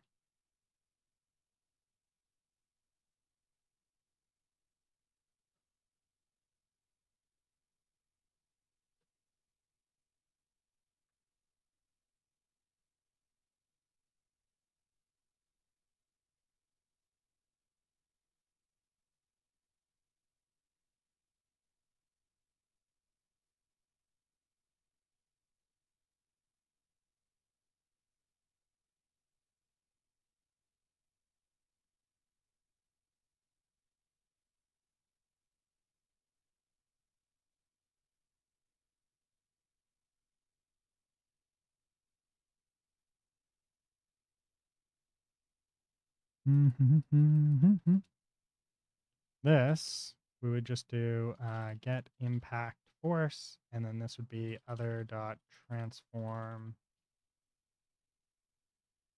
dot position. And then we can just do this. And now we've broke it down. We've broke it out a little bit further. She's a peacock.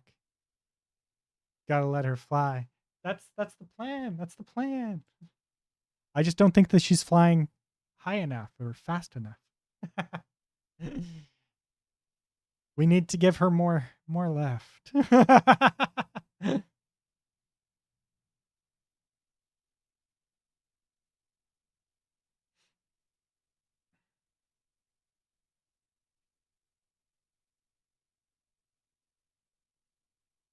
We really want to see her fly.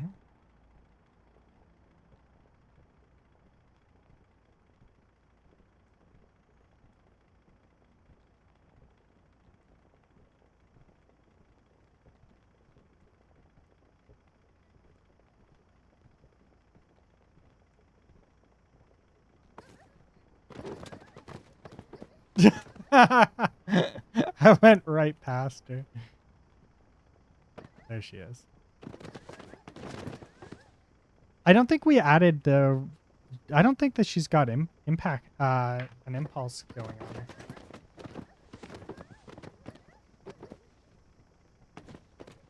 Let's see if she resets, though.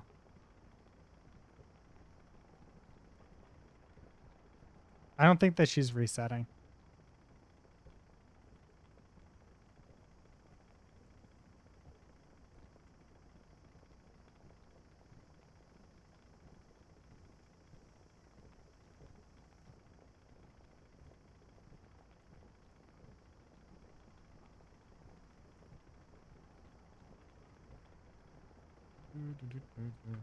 Okay, so this is working.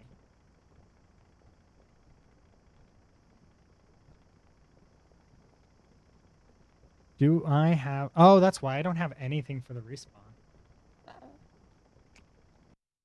Where's the pedestrian one for respawn? Here.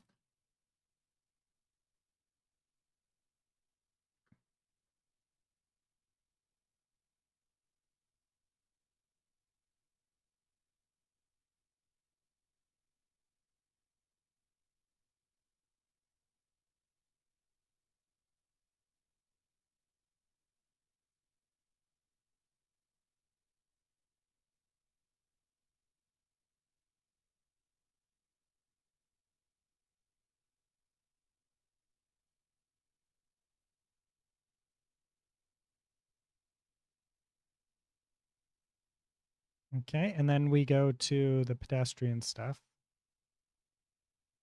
The AI manager, we need to make some quick updates on. Do...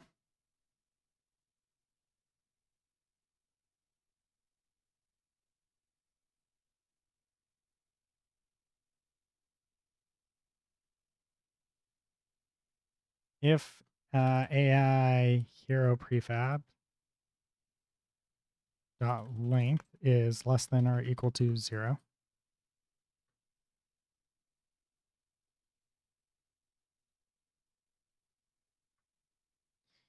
you don't have any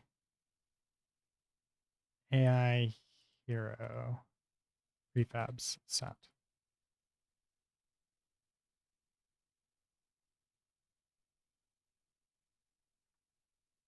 There's our pedestrian count. There's our hero count. If I remember correctly, this is a... Yeah. What we're going to do is we're just going to do this, but we're going to do this for the hero. Right? So this would be hero count. And then anytime we see the pedestrian in here, we're going to transfer that out for a hero. This would be AI hero prefab 0. And then here, instead of this being pedestrians, we want this to be heroes. Heroes.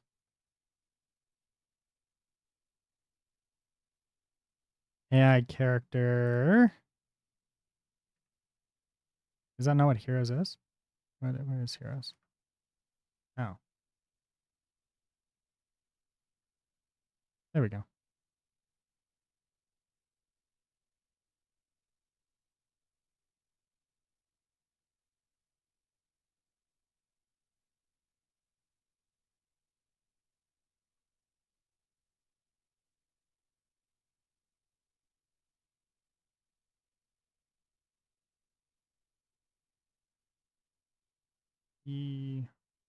Heroes. I don't think I spelled that right. Rename. There we go.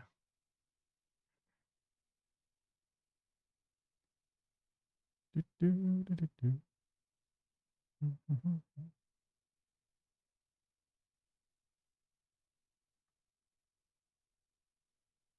Then we effectively do this, but again, we do this for the heroes.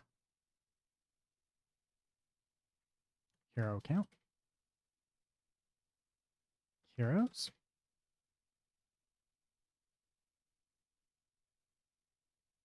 Current hero.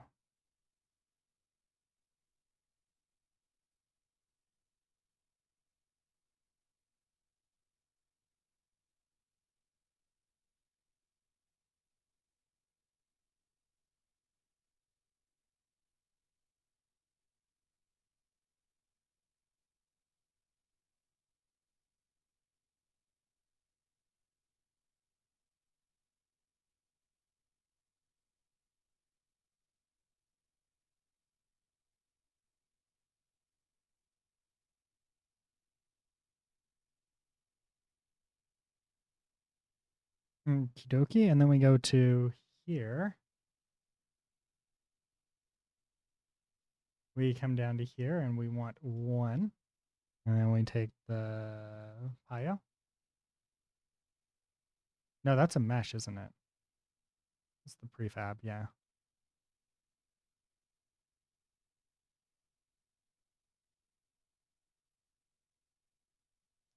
I'm going to rename this to, yeah, because this should be the prefab.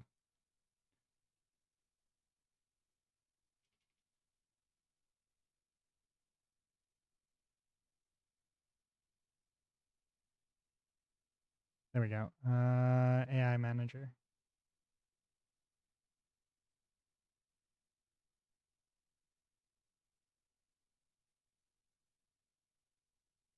Wait a second. Yeah, wait. Hero count 10. Oh, okay, I see. 1. All right, she should walk now. She should randomly she should be randomly spawned and she should walk.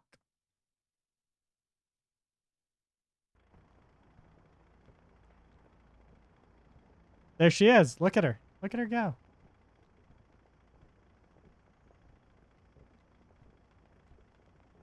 I love it when things come together.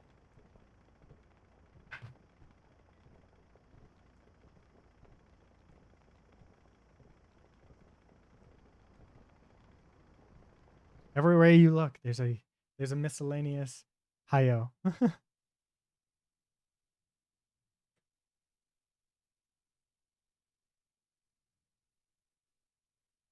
All right, let's see if you can run over the Payo. There's only one hero at a time. There she is. Do you see her? Beautiful. You can see the Payo walking around.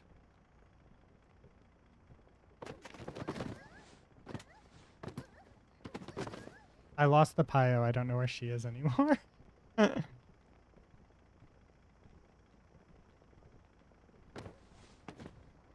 there she is.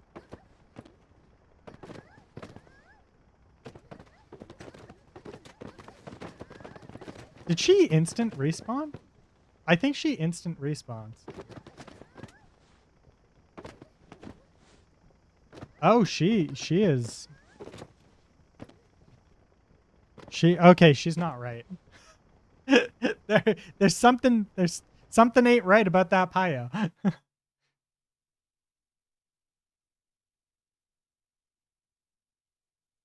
What's going on here? That's not right. Okay, so what we're gonna do is we're gonna take one of these. We'll bring her in, and then we're gonna grab a Pio.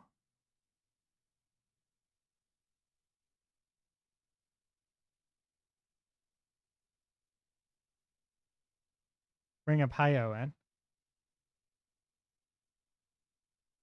I believe Pio is a little bit smaller than this girl.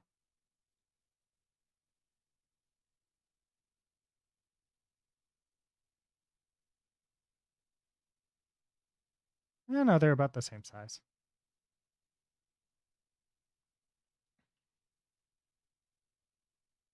Okay, so there's something wrong with her capsule.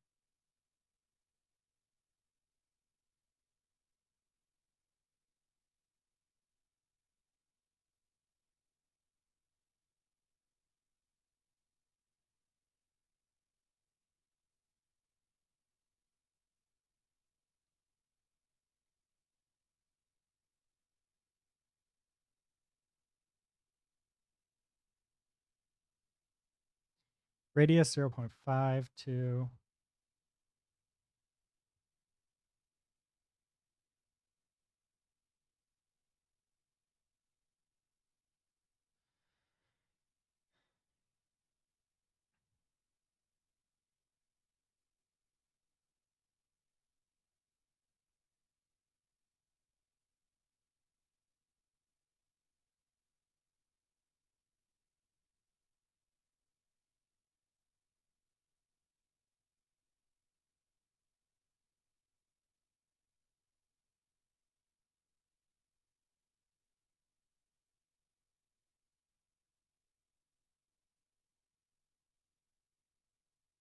Wait, why is it showing up different on that one?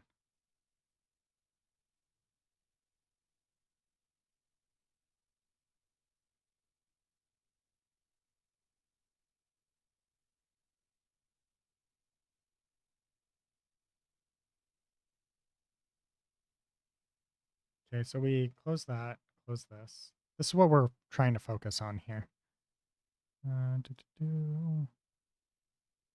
Tabs. Okay, so the nav mesh.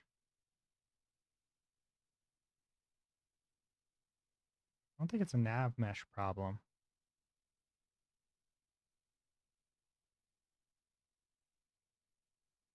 Copy component, and then we come over to here and we'll just paste this in.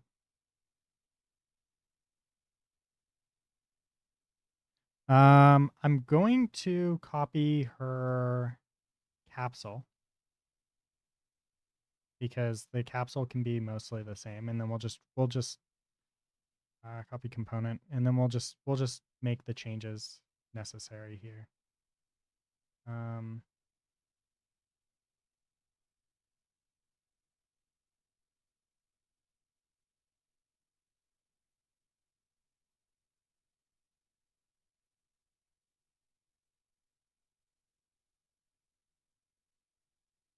Actually, what if I just move her down?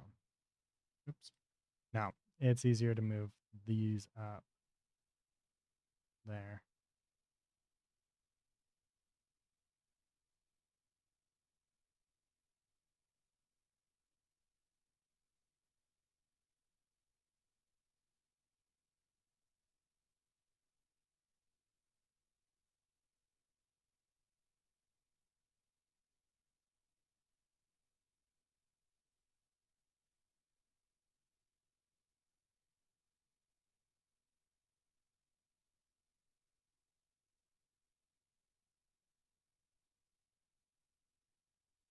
There we go.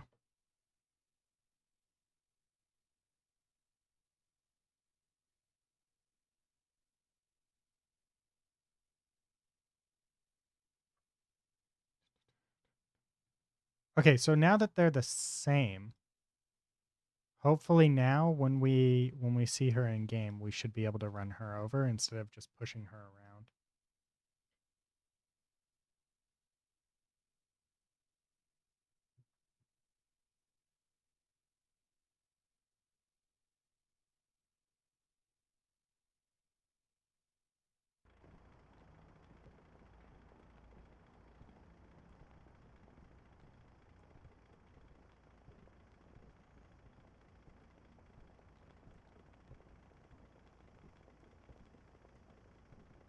Here's our Pio.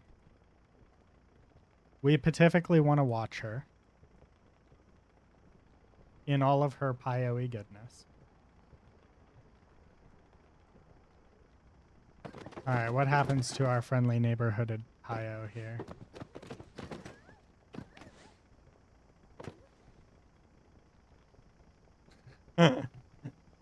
I forgot to do something.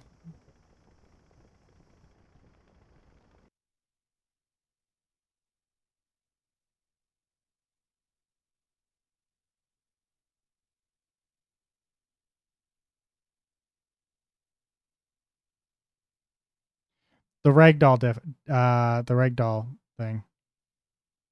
I forgot to update the ragdoll timer for 10.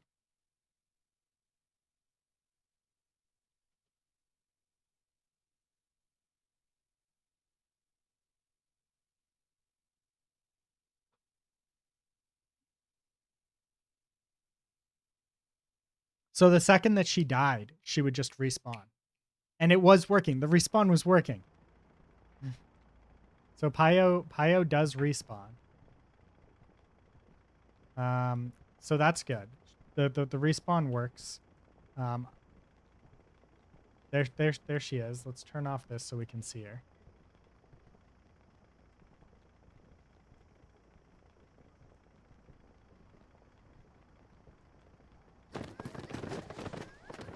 Where did she go?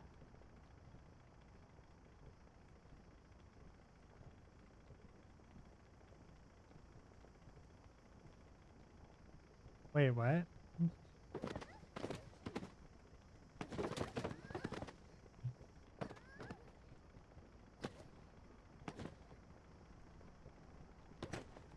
Damn it.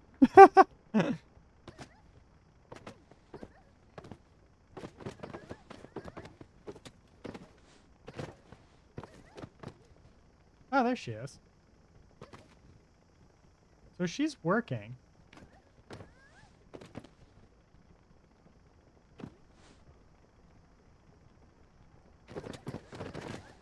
She does not have nearly enough force, though.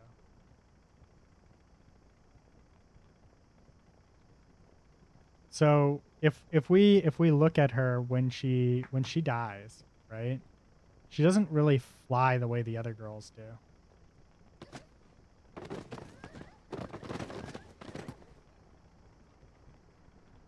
Ooh, she flew that time.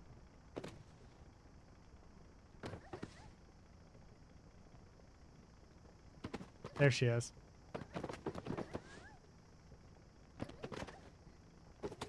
Yeah, she's not. I think we had to have to add more force to her. I might have made her a bit too heavy.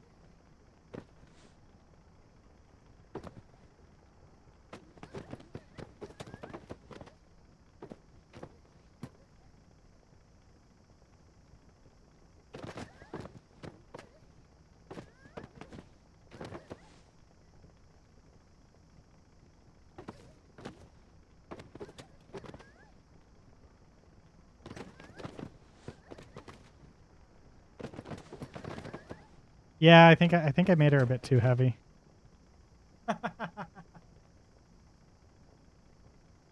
I know how to fix the problem though.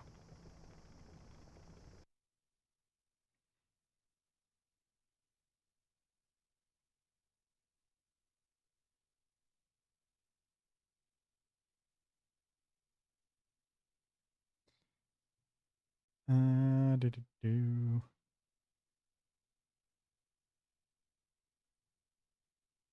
Scene.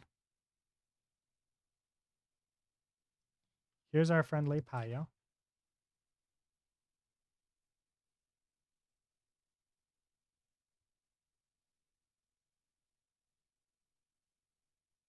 Here's our friendly other girl. What we want to do is we want to take these two and we want to match up the hips and stuff like that.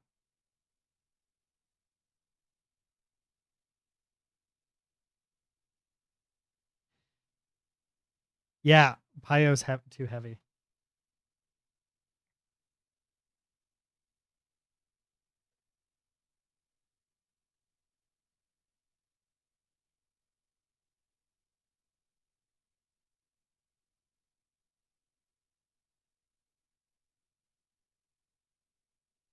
I think that all of them are the same, right? Where's her head? Neck. Head. Oh, head is different. Okay.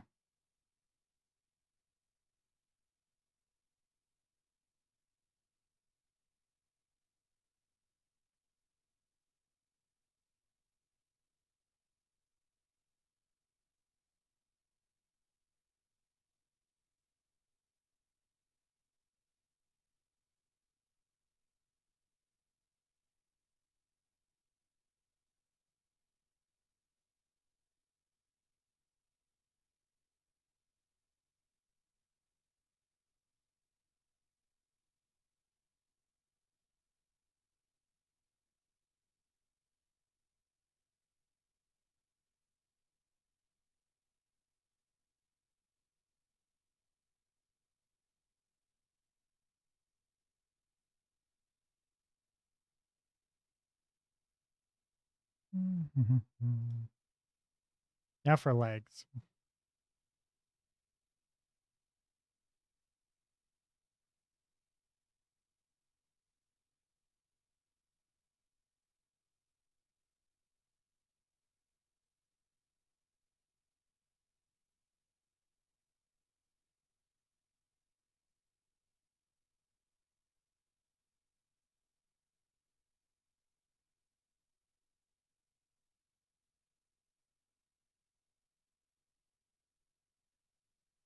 And I want to say that's the last of it, right?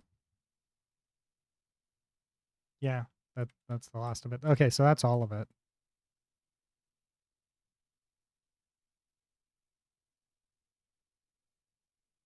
Okay, so Pio should now be about the same. And then if we come into here and we do the overrides, we want to apply, apply, apply, apply.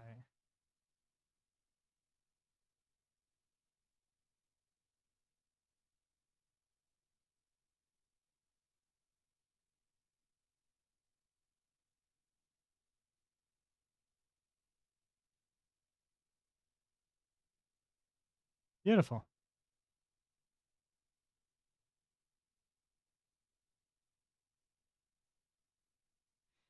Perfect. And then we can get rid of these two. Save. And then when we hit play, Pio should fly now.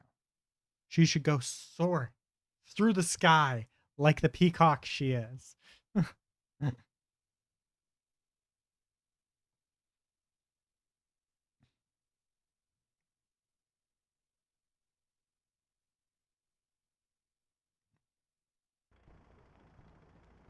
Shh, it's okay.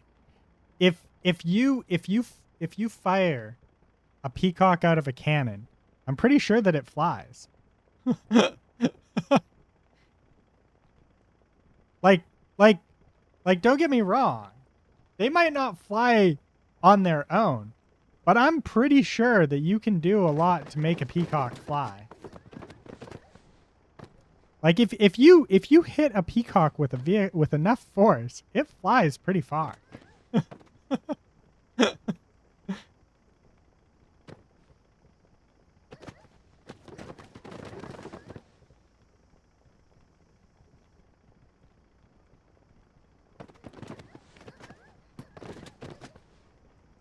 Wait, did she just cause me to like actually stutter? Let's see if we can get a better angle. There she is.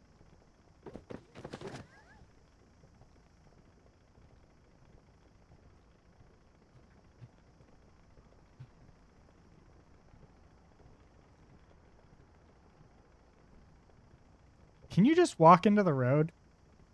I stop being difficult and walk into the road. There's a Truck-Kun waiting for you.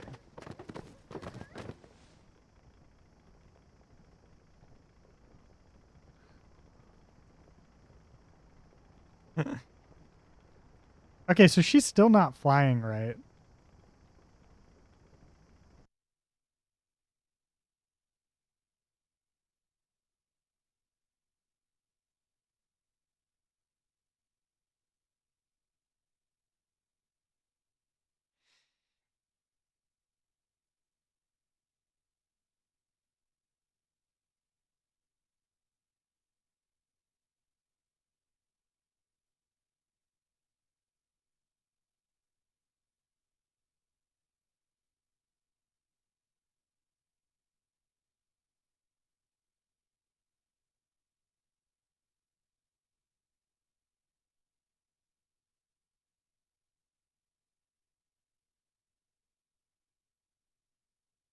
Maybe there's something I'm missing about this prefab here.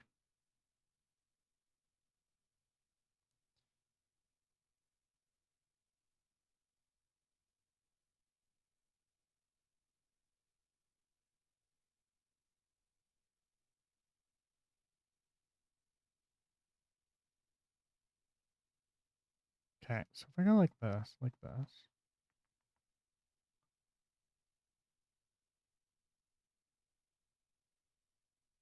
Wait a second.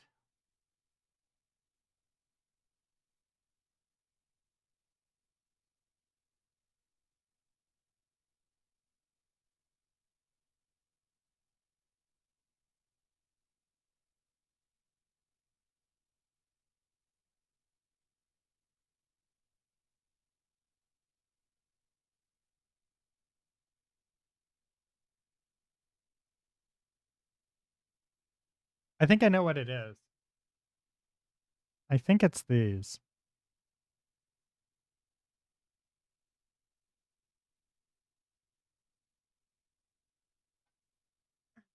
Because if I remember correctly, she actually kind of like, I actually ran into her, right? Like, I think I actually ran into the Pio. And it actually like was a hard object effectively.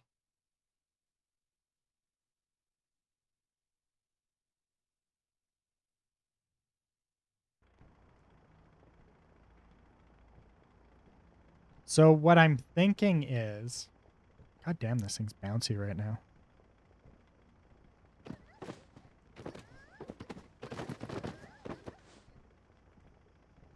What I'm thinking is that she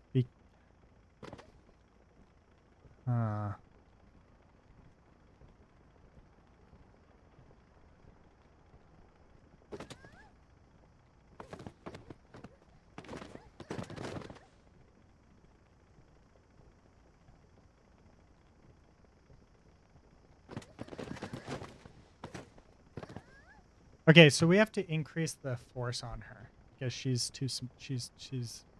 not getting the right amount of force. Mm.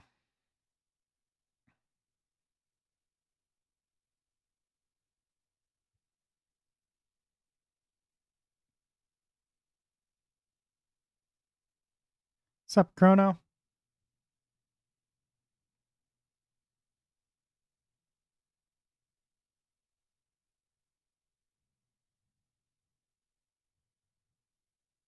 Here we go. Impact force.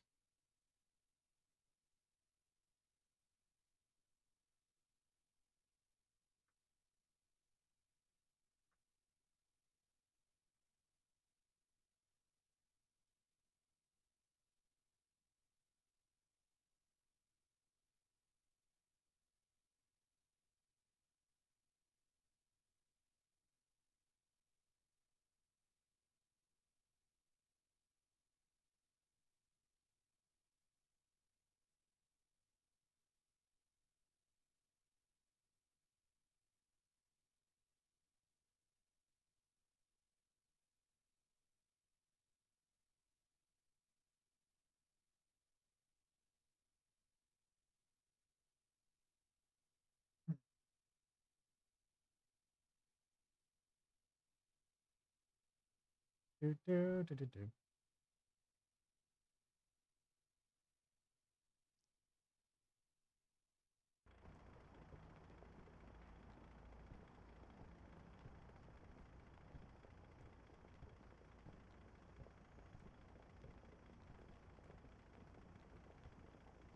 I feel like the dampener needs to be higher.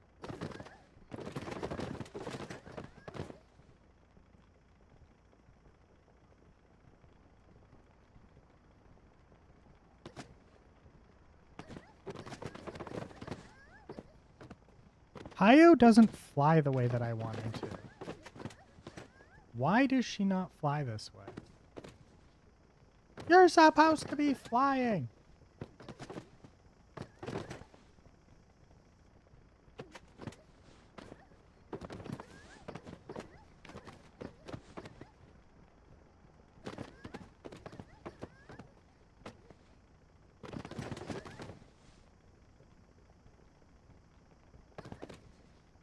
Oh, now she flew. Okay. So yeah, I got her flying. That works.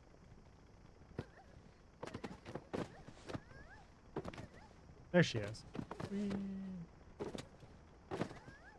She still is a hard object.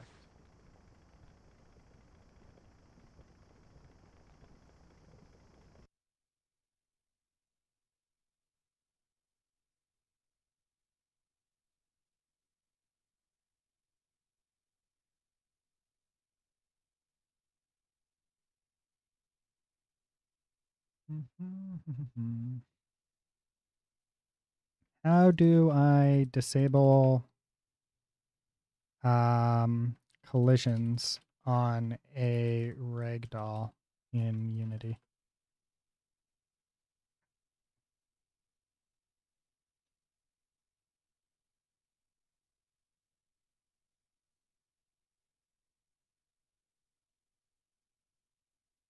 The ragdoll is built from a child collider component capsule.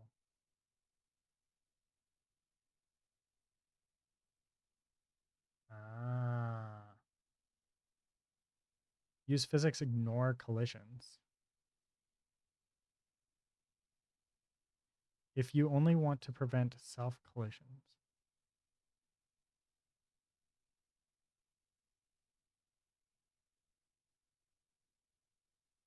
Layer that has no collision rules.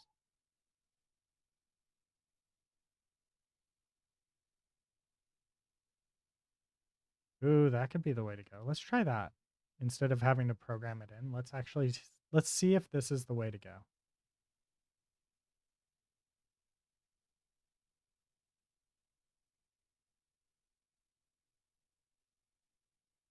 No, she's not supposed to have anything. I don't want it to be. Yeah. If we disable all of these, I wonder if that's the trick, maybe? Like if we just disable all of them.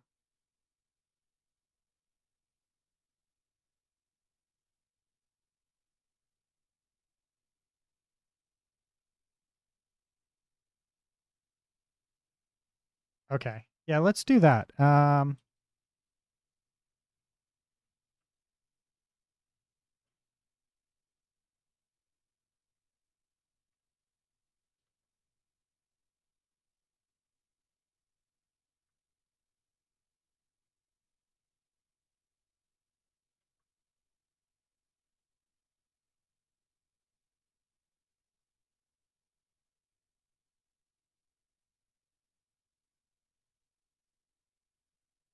The components in children.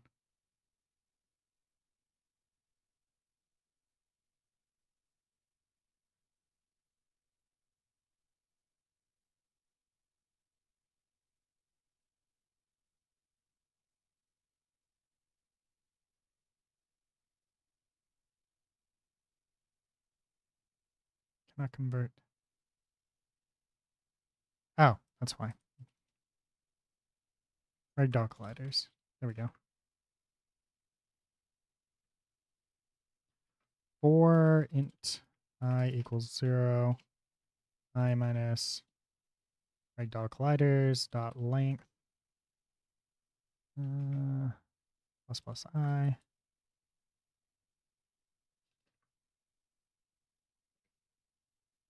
Um,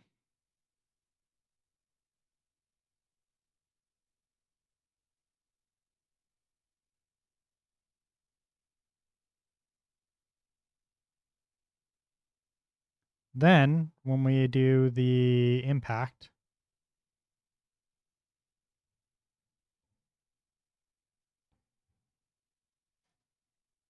public void enable. Oh, wait.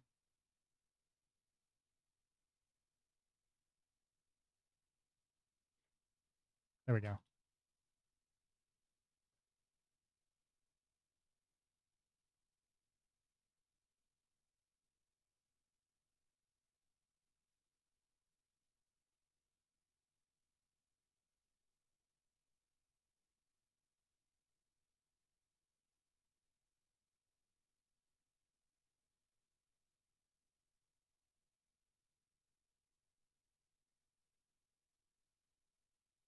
Dot colliders I dot enabled equals true.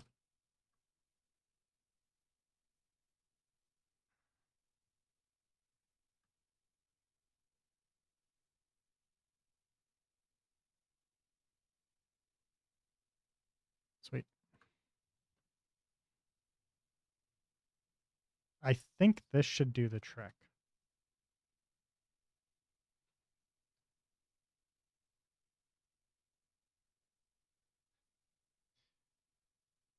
All right, have a good one, Polly. Thanks for stopping by.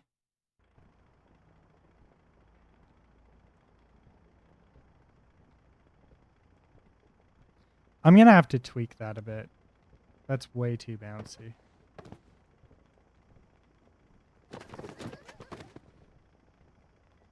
Did I just go right through her?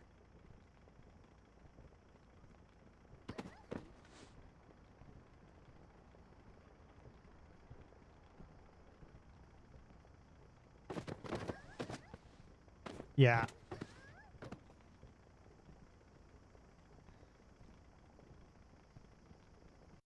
There's something wrong with the Pio. Do, do, do.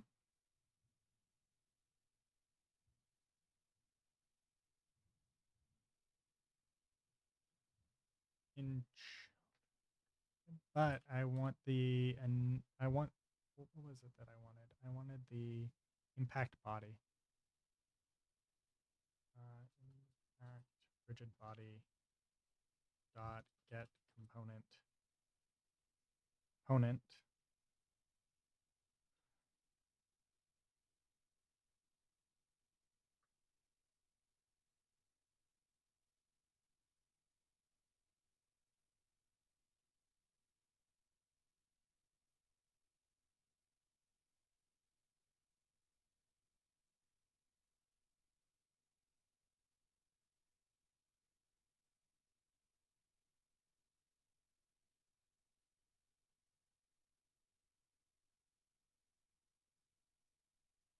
Okay, wait. I know.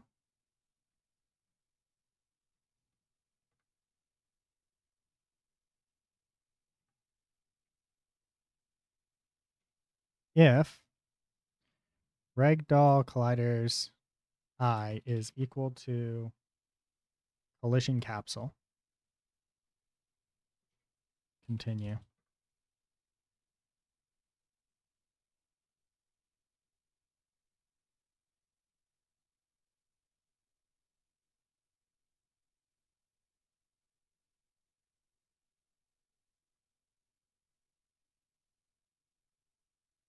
This needs to also happen for down here.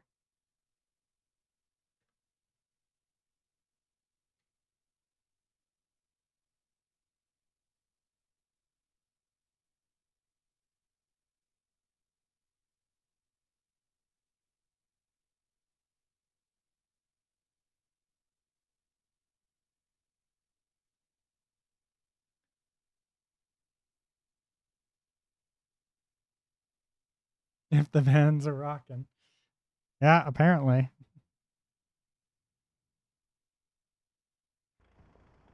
I don't actually like how much it bounces right now, though.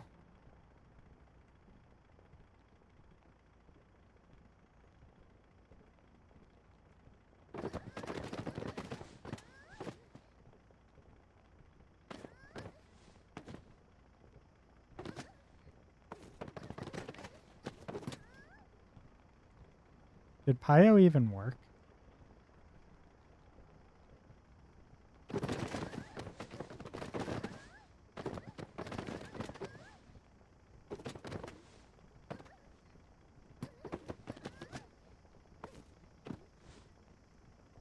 I don't see her. Oh, there she is.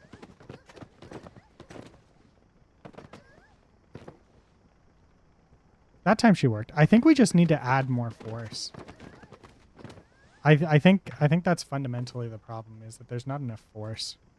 So what we're gonna do here is we're gonna say serialize field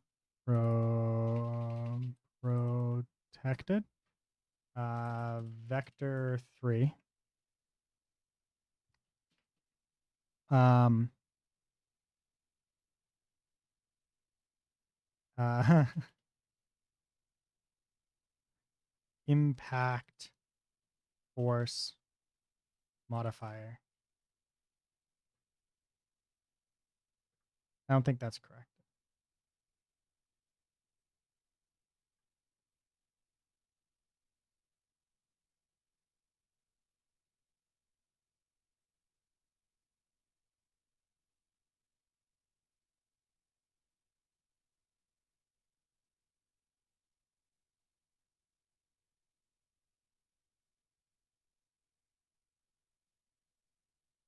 Okay, and this is 700, 450.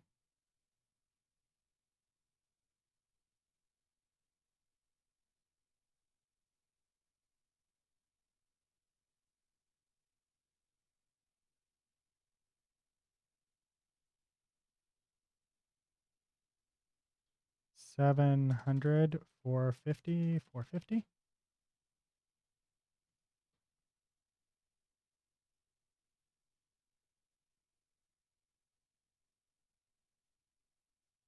Yeah, okay. Those are our default values. And then here we do now impact force modifier dot y, and then impact force modifier dot x, and impact force modifier dot z.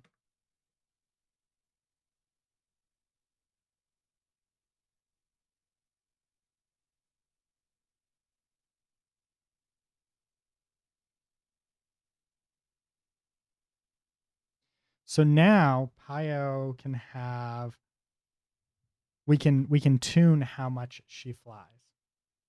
So let's give her 1,000 and go to 500 and 550. And hopefully she'll actually fly properly now.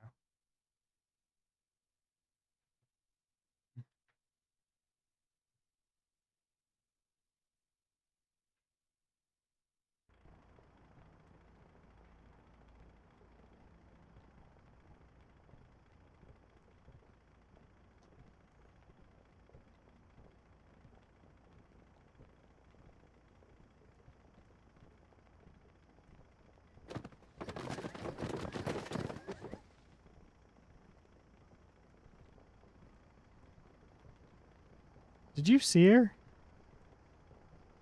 I didn't even see where she went.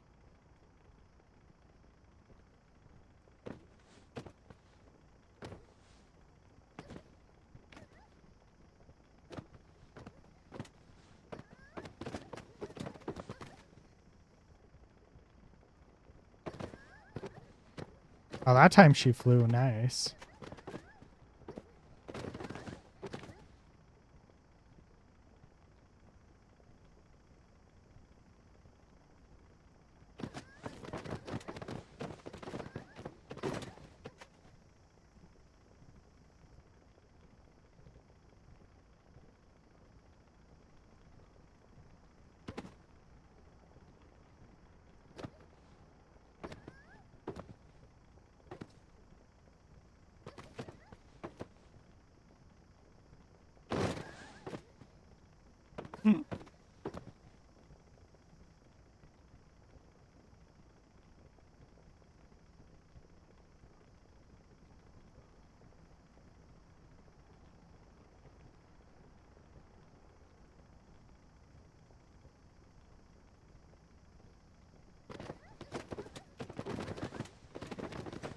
The Pio flew. Dun dun dun dun dun. Flying Pio.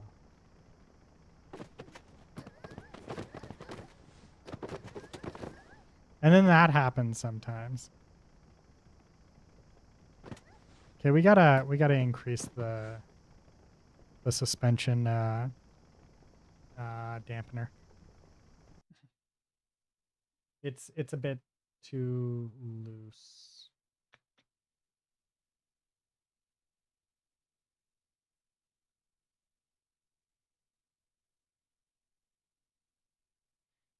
We're gonna go to 9. 9,000.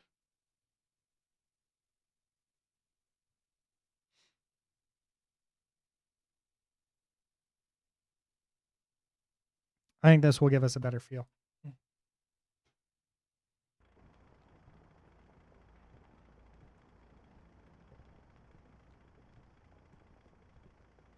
Yeah, that's better.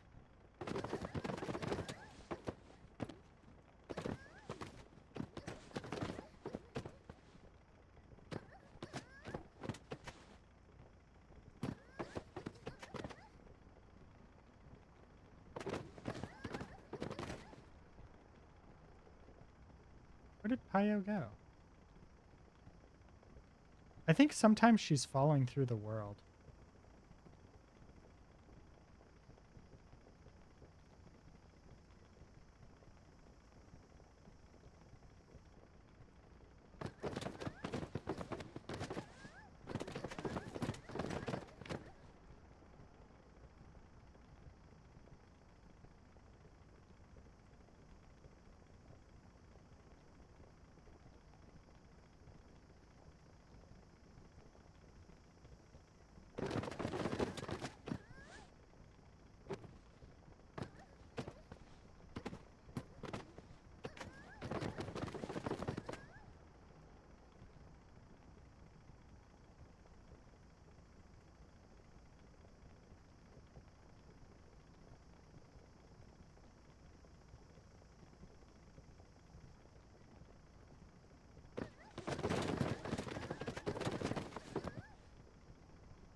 That worked.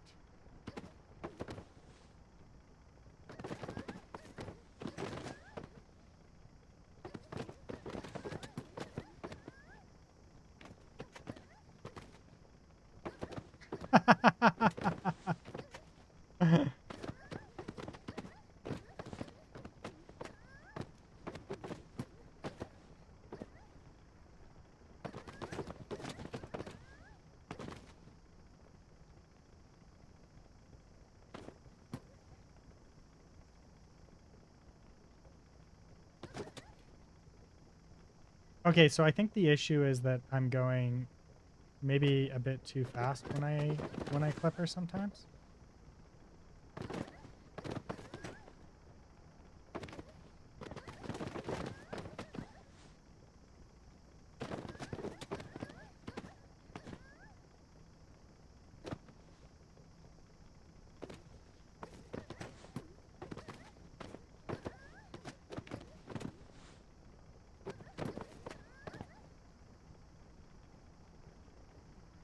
Come on, turn around, turn around, turn around. Yeah!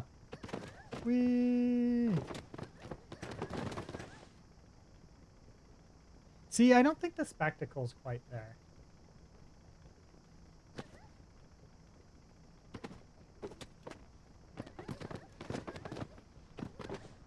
Also, I'm not sure if Pio's actually making noises when we hit her. I think she is, but I'm not entirely sure. So let's take a look. So what we're gonna do is we're going to clamp down the number of other people walking around to 10. And we should only hear Pio. We should hear the Pios make the noises when we run her over now.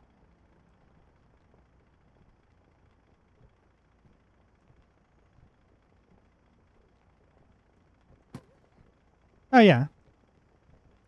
She is. She's underneath the map. I see her. She's right there.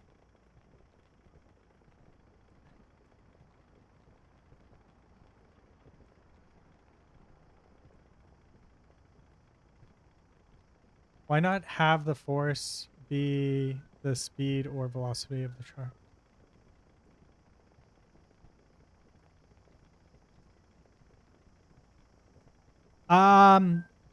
There's a reason right now, and it's quite simple. For development purposes, it's easier this way.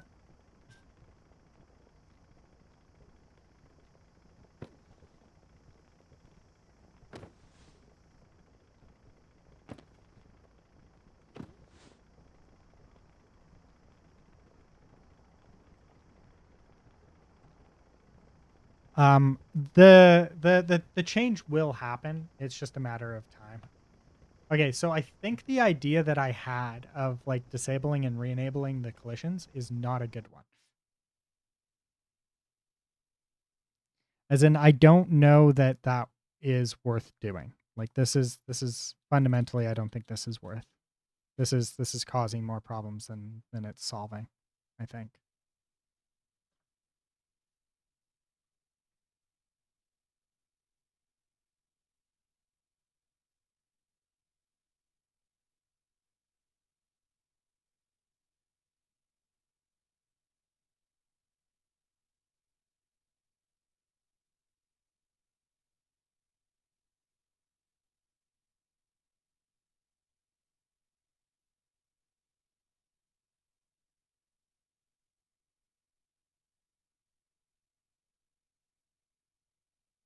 So effectively, we want to have like a baseline. This is how much we're going to add regardless, because we like to see we like to see them fly, right?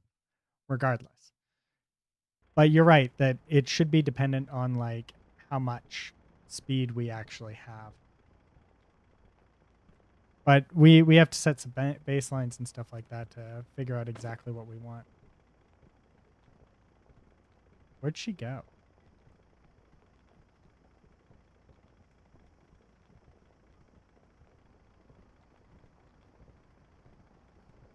I didn't even hear her her scream.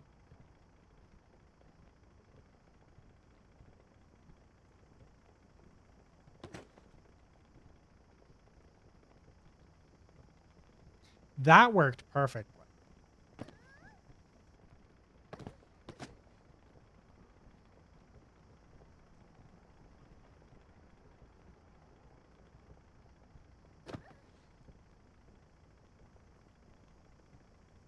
Hmm.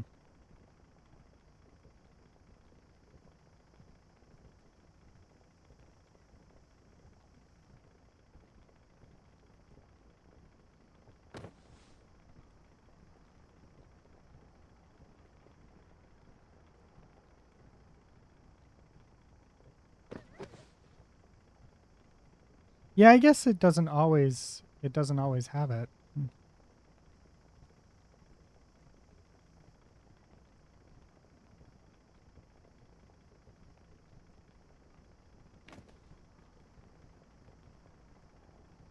She definitely flies the way that I want. Maybe at the end of the day, the way to do it is just actually do her still as bat. Like I was thinking that might be a bad idea, but it might actually be the way to go. Like actually have her be the same as the way I'm doing everybody else kind of thing. Because then that solves all my problems.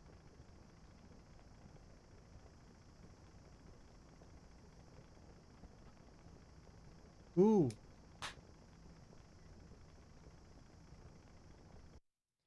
Because the collisions, right? We want to exclude layers, right?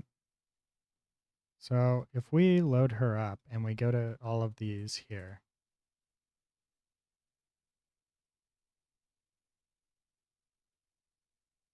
right? And we say,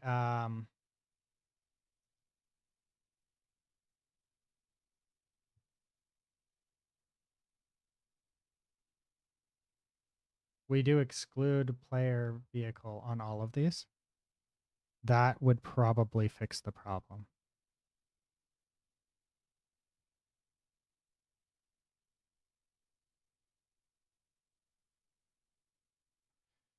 So we do this, this, this, this. We do the hip. And I think it's spine 1. Yeah.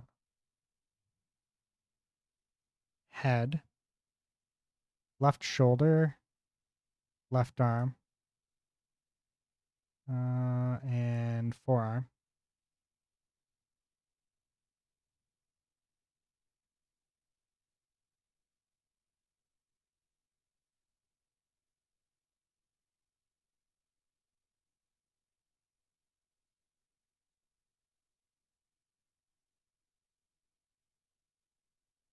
There we go.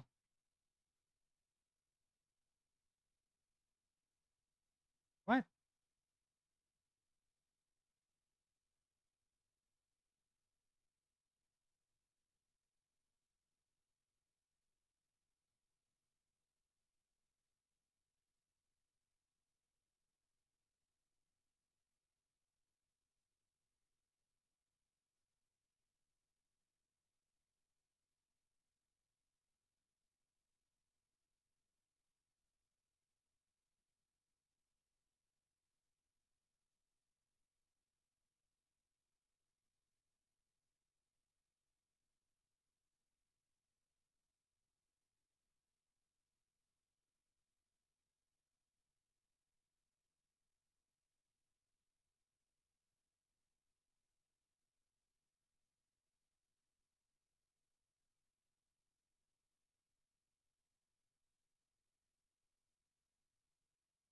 Oh, I did it to the rigid body, didn't I?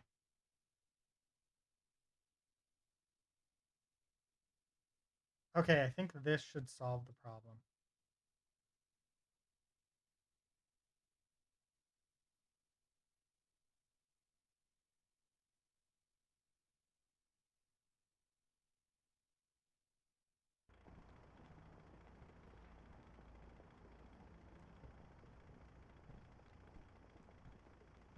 Holy shit, it's still bouncy.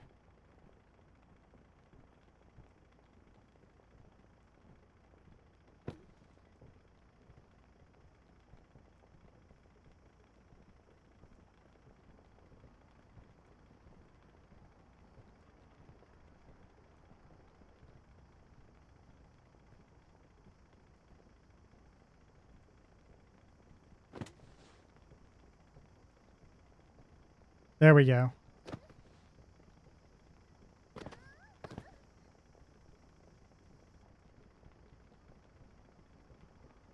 Yes.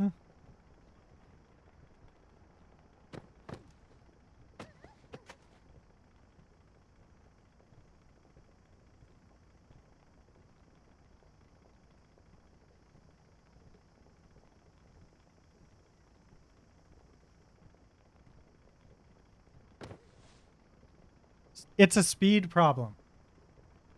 We figured it out. It's a speed problem.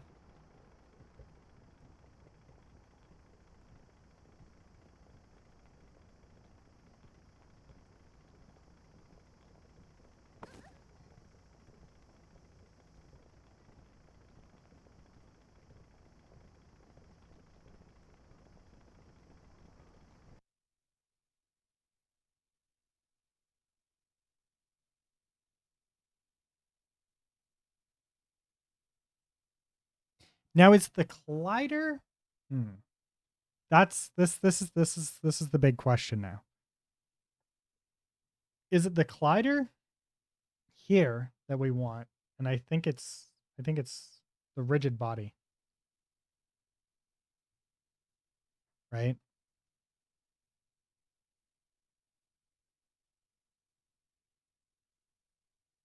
Do nothing on all of these.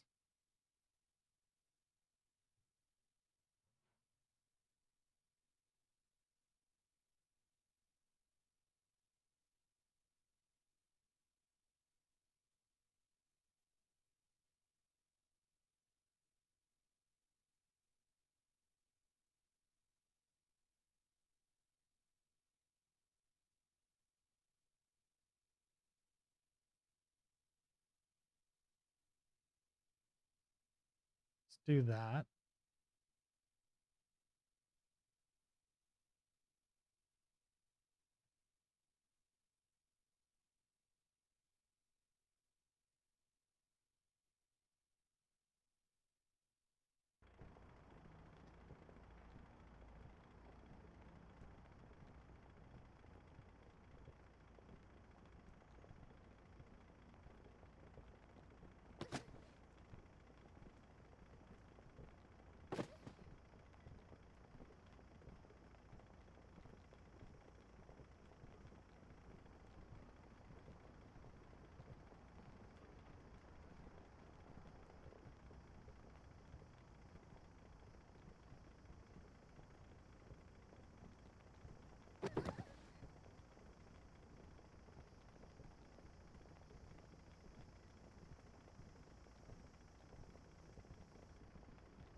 I think we still have to get the increase the damper.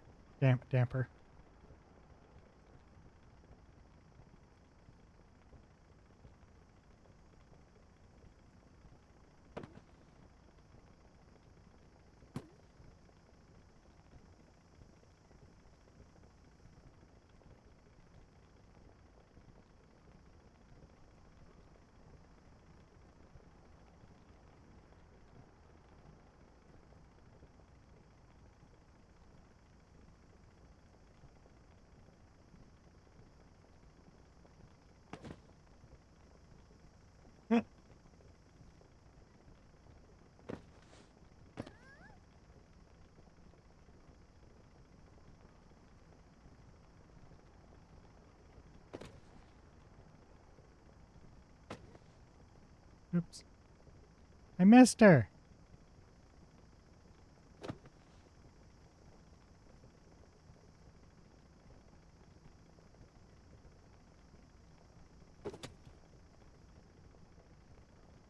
All right, I think we're better. I think we're doing better. All right, we've got her working, and that's the important part, is that she's working. So we can move on to the next part. Which is going to be actually increasing this damper on the wheels a little bit more, because this is still not enough.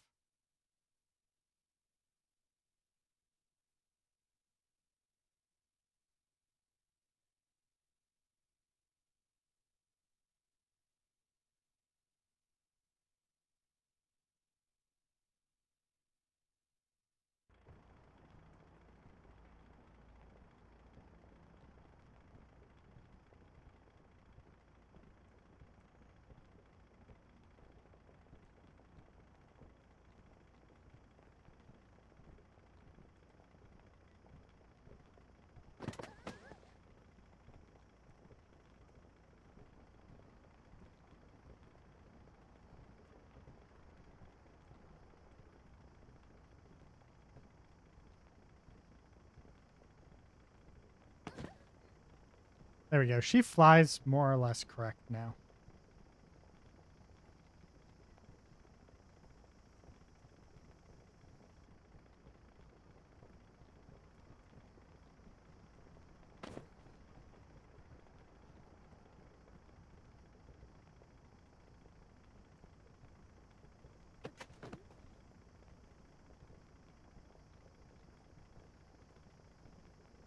She flies better now.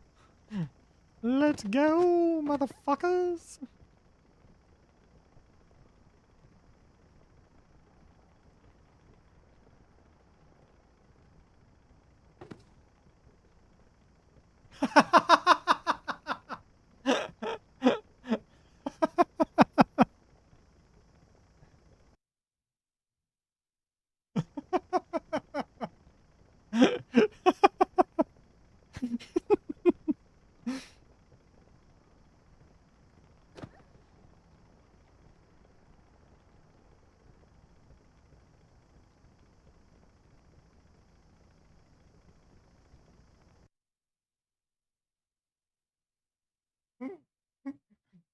That was fucking great. I'm going to move this scene over here so I can adjust things as needed. And we're going to do this, and we're going to play in maximized. And then we're going to start a recording. We're going to hit play. And we're going to run over Pio a bunch of times. All of the running over of Pios.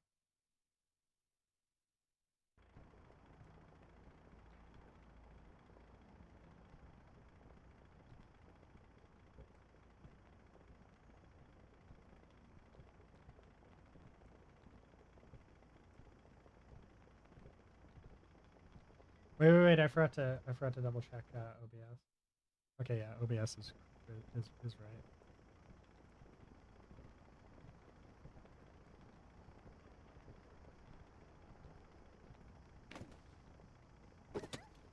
Oof, that wasn't a good one.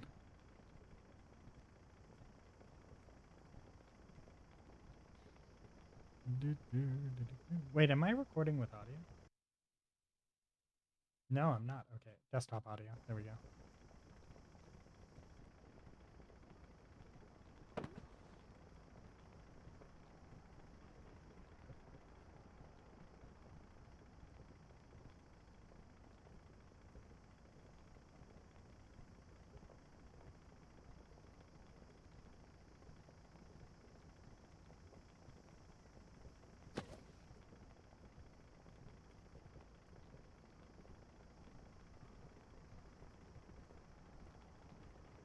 Hunting Pio.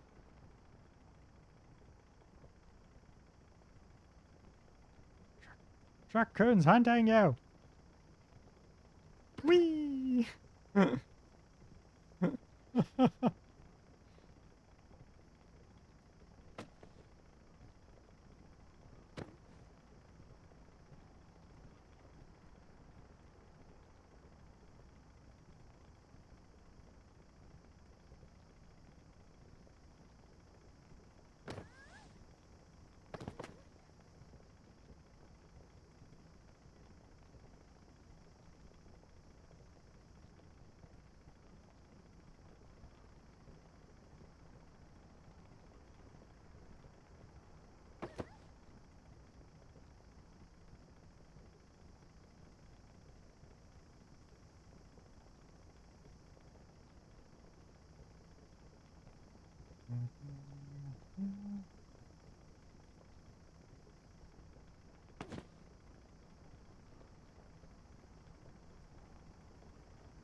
Okay, now let's put Pio in with a bunch of people.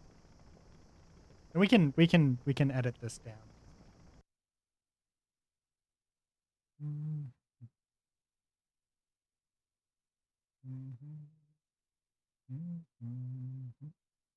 250. How many Pios do we want? Let's do 10 Pios. 10 many Pios. So there's 10 Pios at any given time.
Pio clones.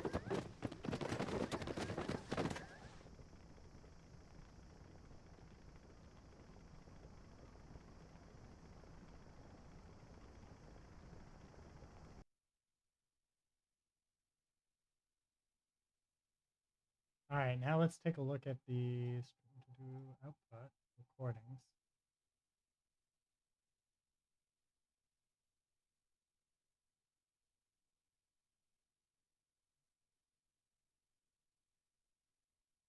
Let's take a look at this.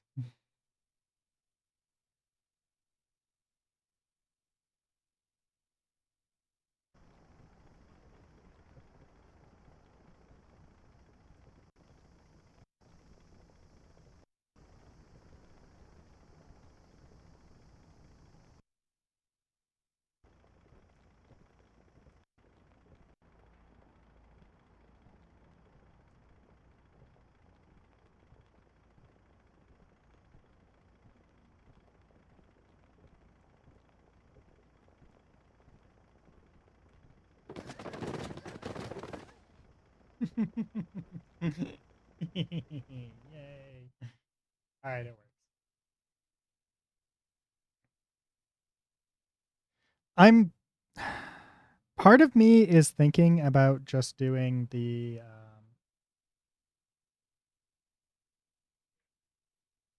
like as much as I want to, right? Like part of me is thinking of just going back to the Ash Dev thing, right?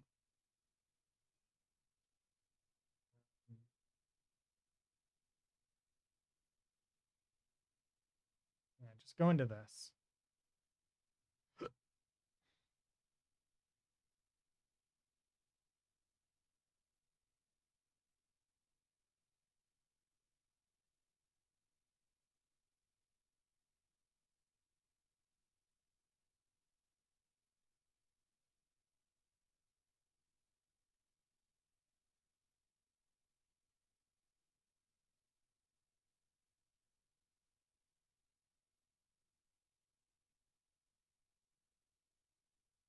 Yeah, part of me is thinking about doing that because like it is so well made that like remaking it is going to be such an endeavor.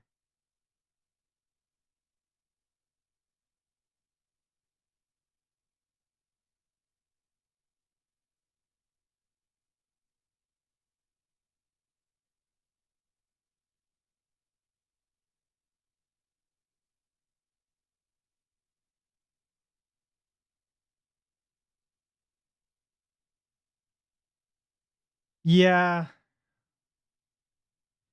this one's also kind of cool, but because it like allows for a lot of different types of vehicles.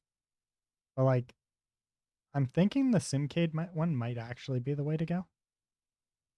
As much as I kind of don't want to, I kind of do. You know what I mean?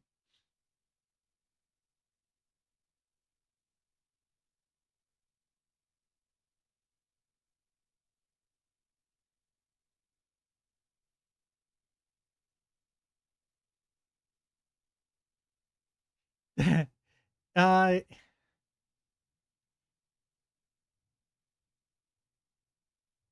we go back to the Simcade one.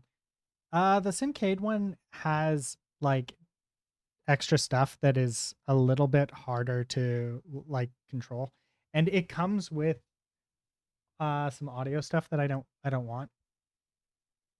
So like I have to go in, and after I finish generating things, I actually have to like edit them, right?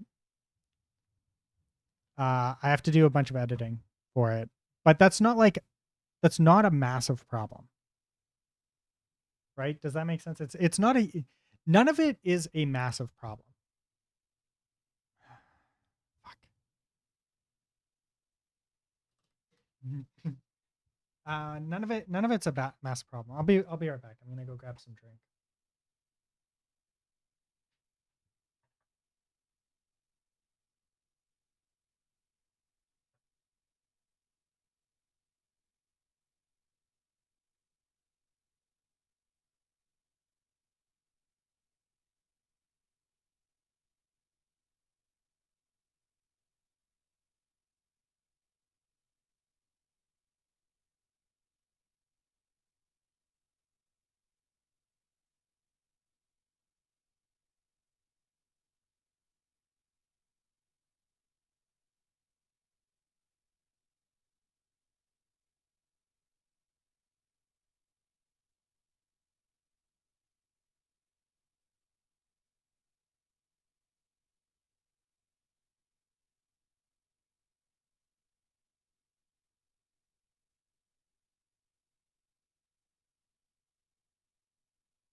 Okay, I'm back. Sorry about the wait. Um, yeah. So to get SimCade actually integrated into my system, I have to rewrite a little bit of his code, like a little bit. Um, and yeah, that's about it.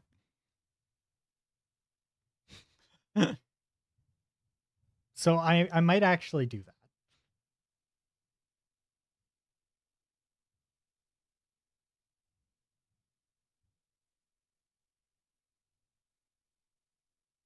Does he have? Oh, he does. Wait. Yeah, he does. Okay. So rewrite small bit versus a big bit of your own. Yeah, pretty much. Yeah.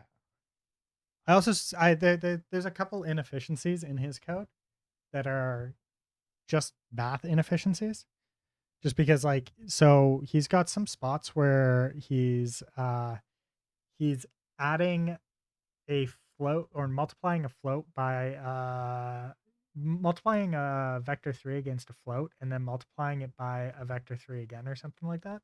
Or yeah, or two, he's doing multiplication on a float with a vector 3 and then on another float with the now vector 3 and it causes it to do 3 times the amount of work effectively, right? Because every time you do the multiplication, you have to do the multiplication 3 times, right? So, you do the multiplication 3 times for the first float, and then you do the multiplication for the second float 3 times. But if you multiplied the two floats together and then did the one, it would only do that 3 times once. So then you would effectively drop an additional uh, 3 multiplications effectively, which is insignificant in the grand scheme of things, right? Yeah. So like if you I bring this over here.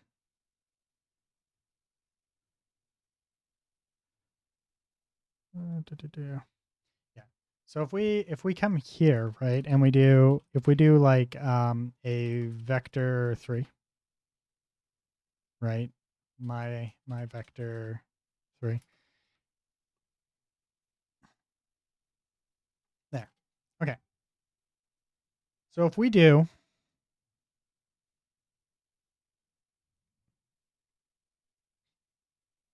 right forward and then we do times one f or sorry, two f times 3f, right? We do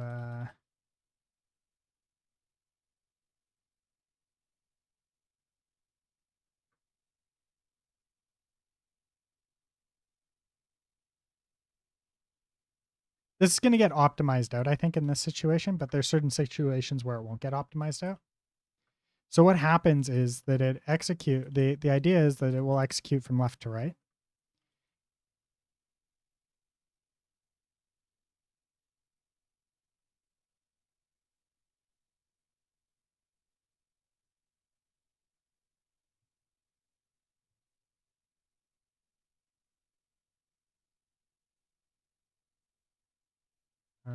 Position. Yeah. So this will do this multiplication, right? Which this here is you go through XYZ and you multiply each one by 2. Then it goes through and multiplies each one by 3, right? So this is actually 3 multiplications, and this is an additional 3 multiplications. We do this on the other hand.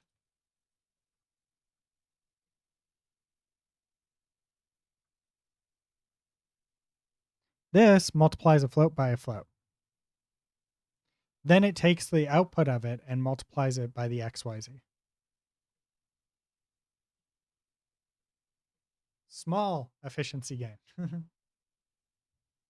Largely meaningless when we're dealing with one vehicle. If you're dealing with 1,000 vehicles or like a vast number of vehicles, that makes a big difference. But we're only dealing with one, so it doesn't matter. I say it doesn't matter. I would still fix it. Also, I don't really feel comfortable like showing his code on stream because it's a paid plugin, right? I don't really want to show his code, but I would have to edit his code, and I would just go in and like fix the math stuff that's causing those because I think there's 3 or 4 of them. So I just fixed those real quick. Um, not that they really matter. And then I need to switch out the input system because it uses the old input system, and I want to switch it out for the new input system, which isn't a problem. Then I need to switch out the audio because currently it's using the Unity audio system, and I wanted to use I wanted to use the the Fmod audio system.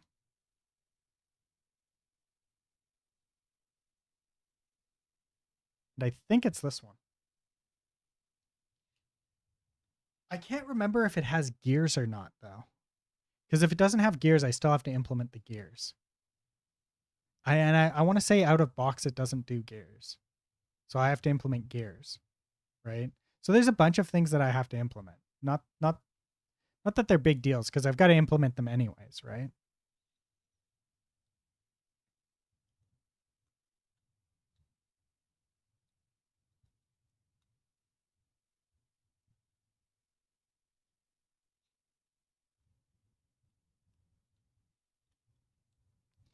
But yeah, his vehicle controller is just substantially better. Yeah, but I don't think it has gears. Something tells me that I'm right and it doesn't have gears.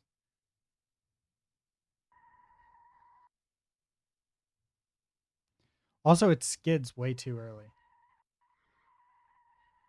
Like it shouldn't be skidding. But I think that's easy enough to fix.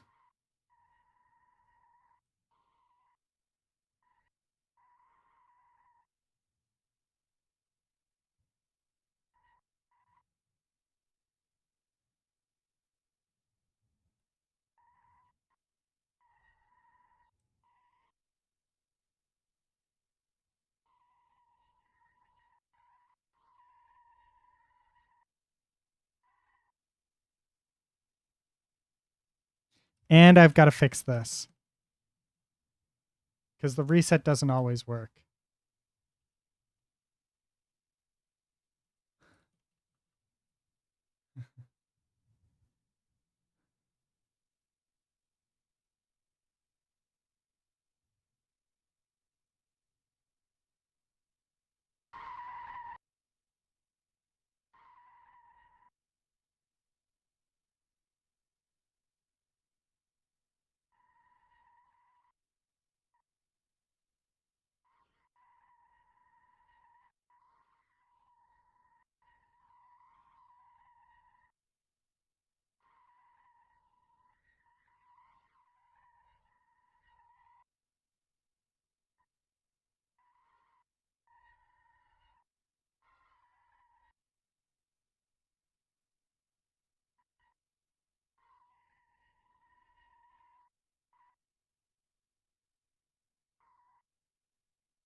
Whee!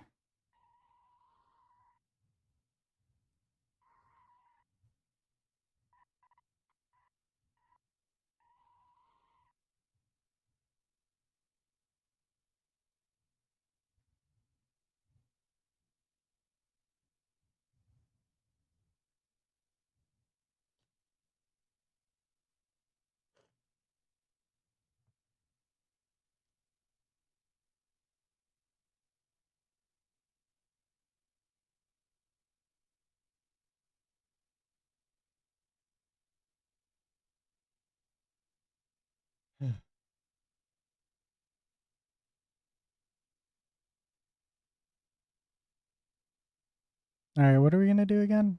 Da Vinci. I'll do that later.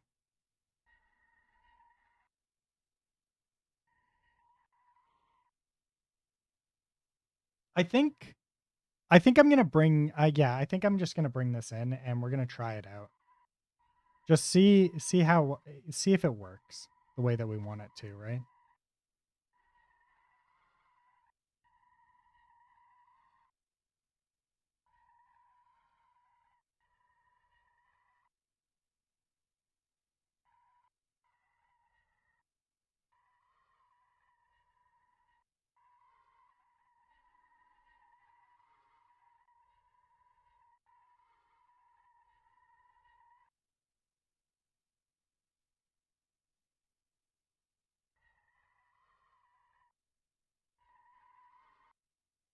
All right, let's bring it in. Well, actually, okay. So I'm gonna bring it in, but I think I'm gonna do that off stream.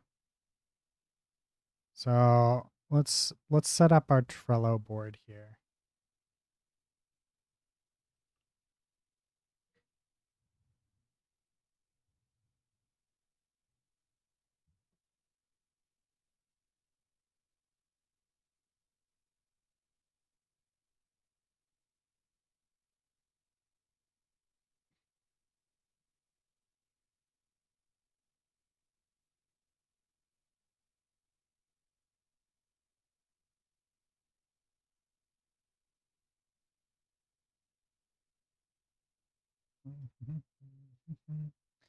Okay, so add gear shifting sounds and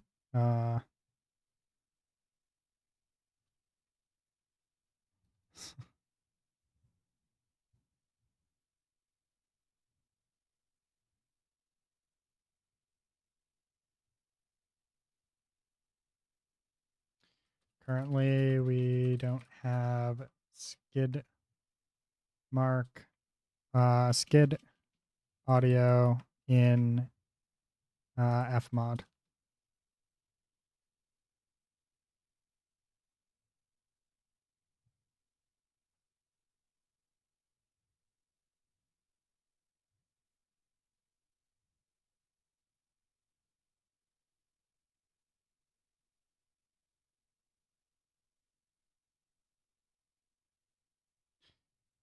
Do, do, do, do.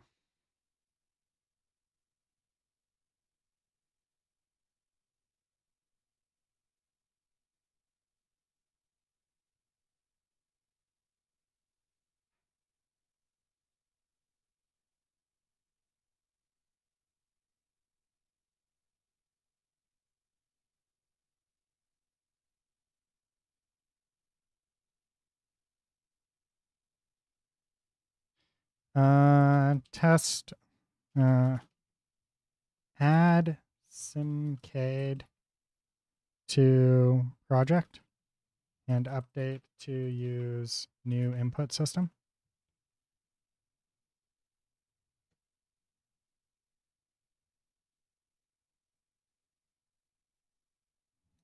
Fix camera controls.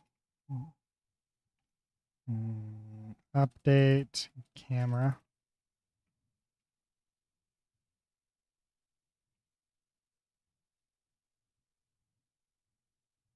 Yeah.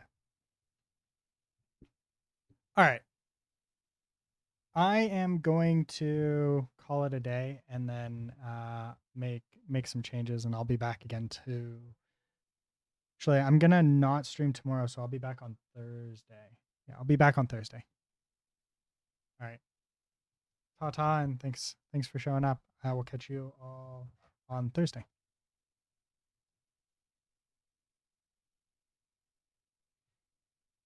You have a good one too.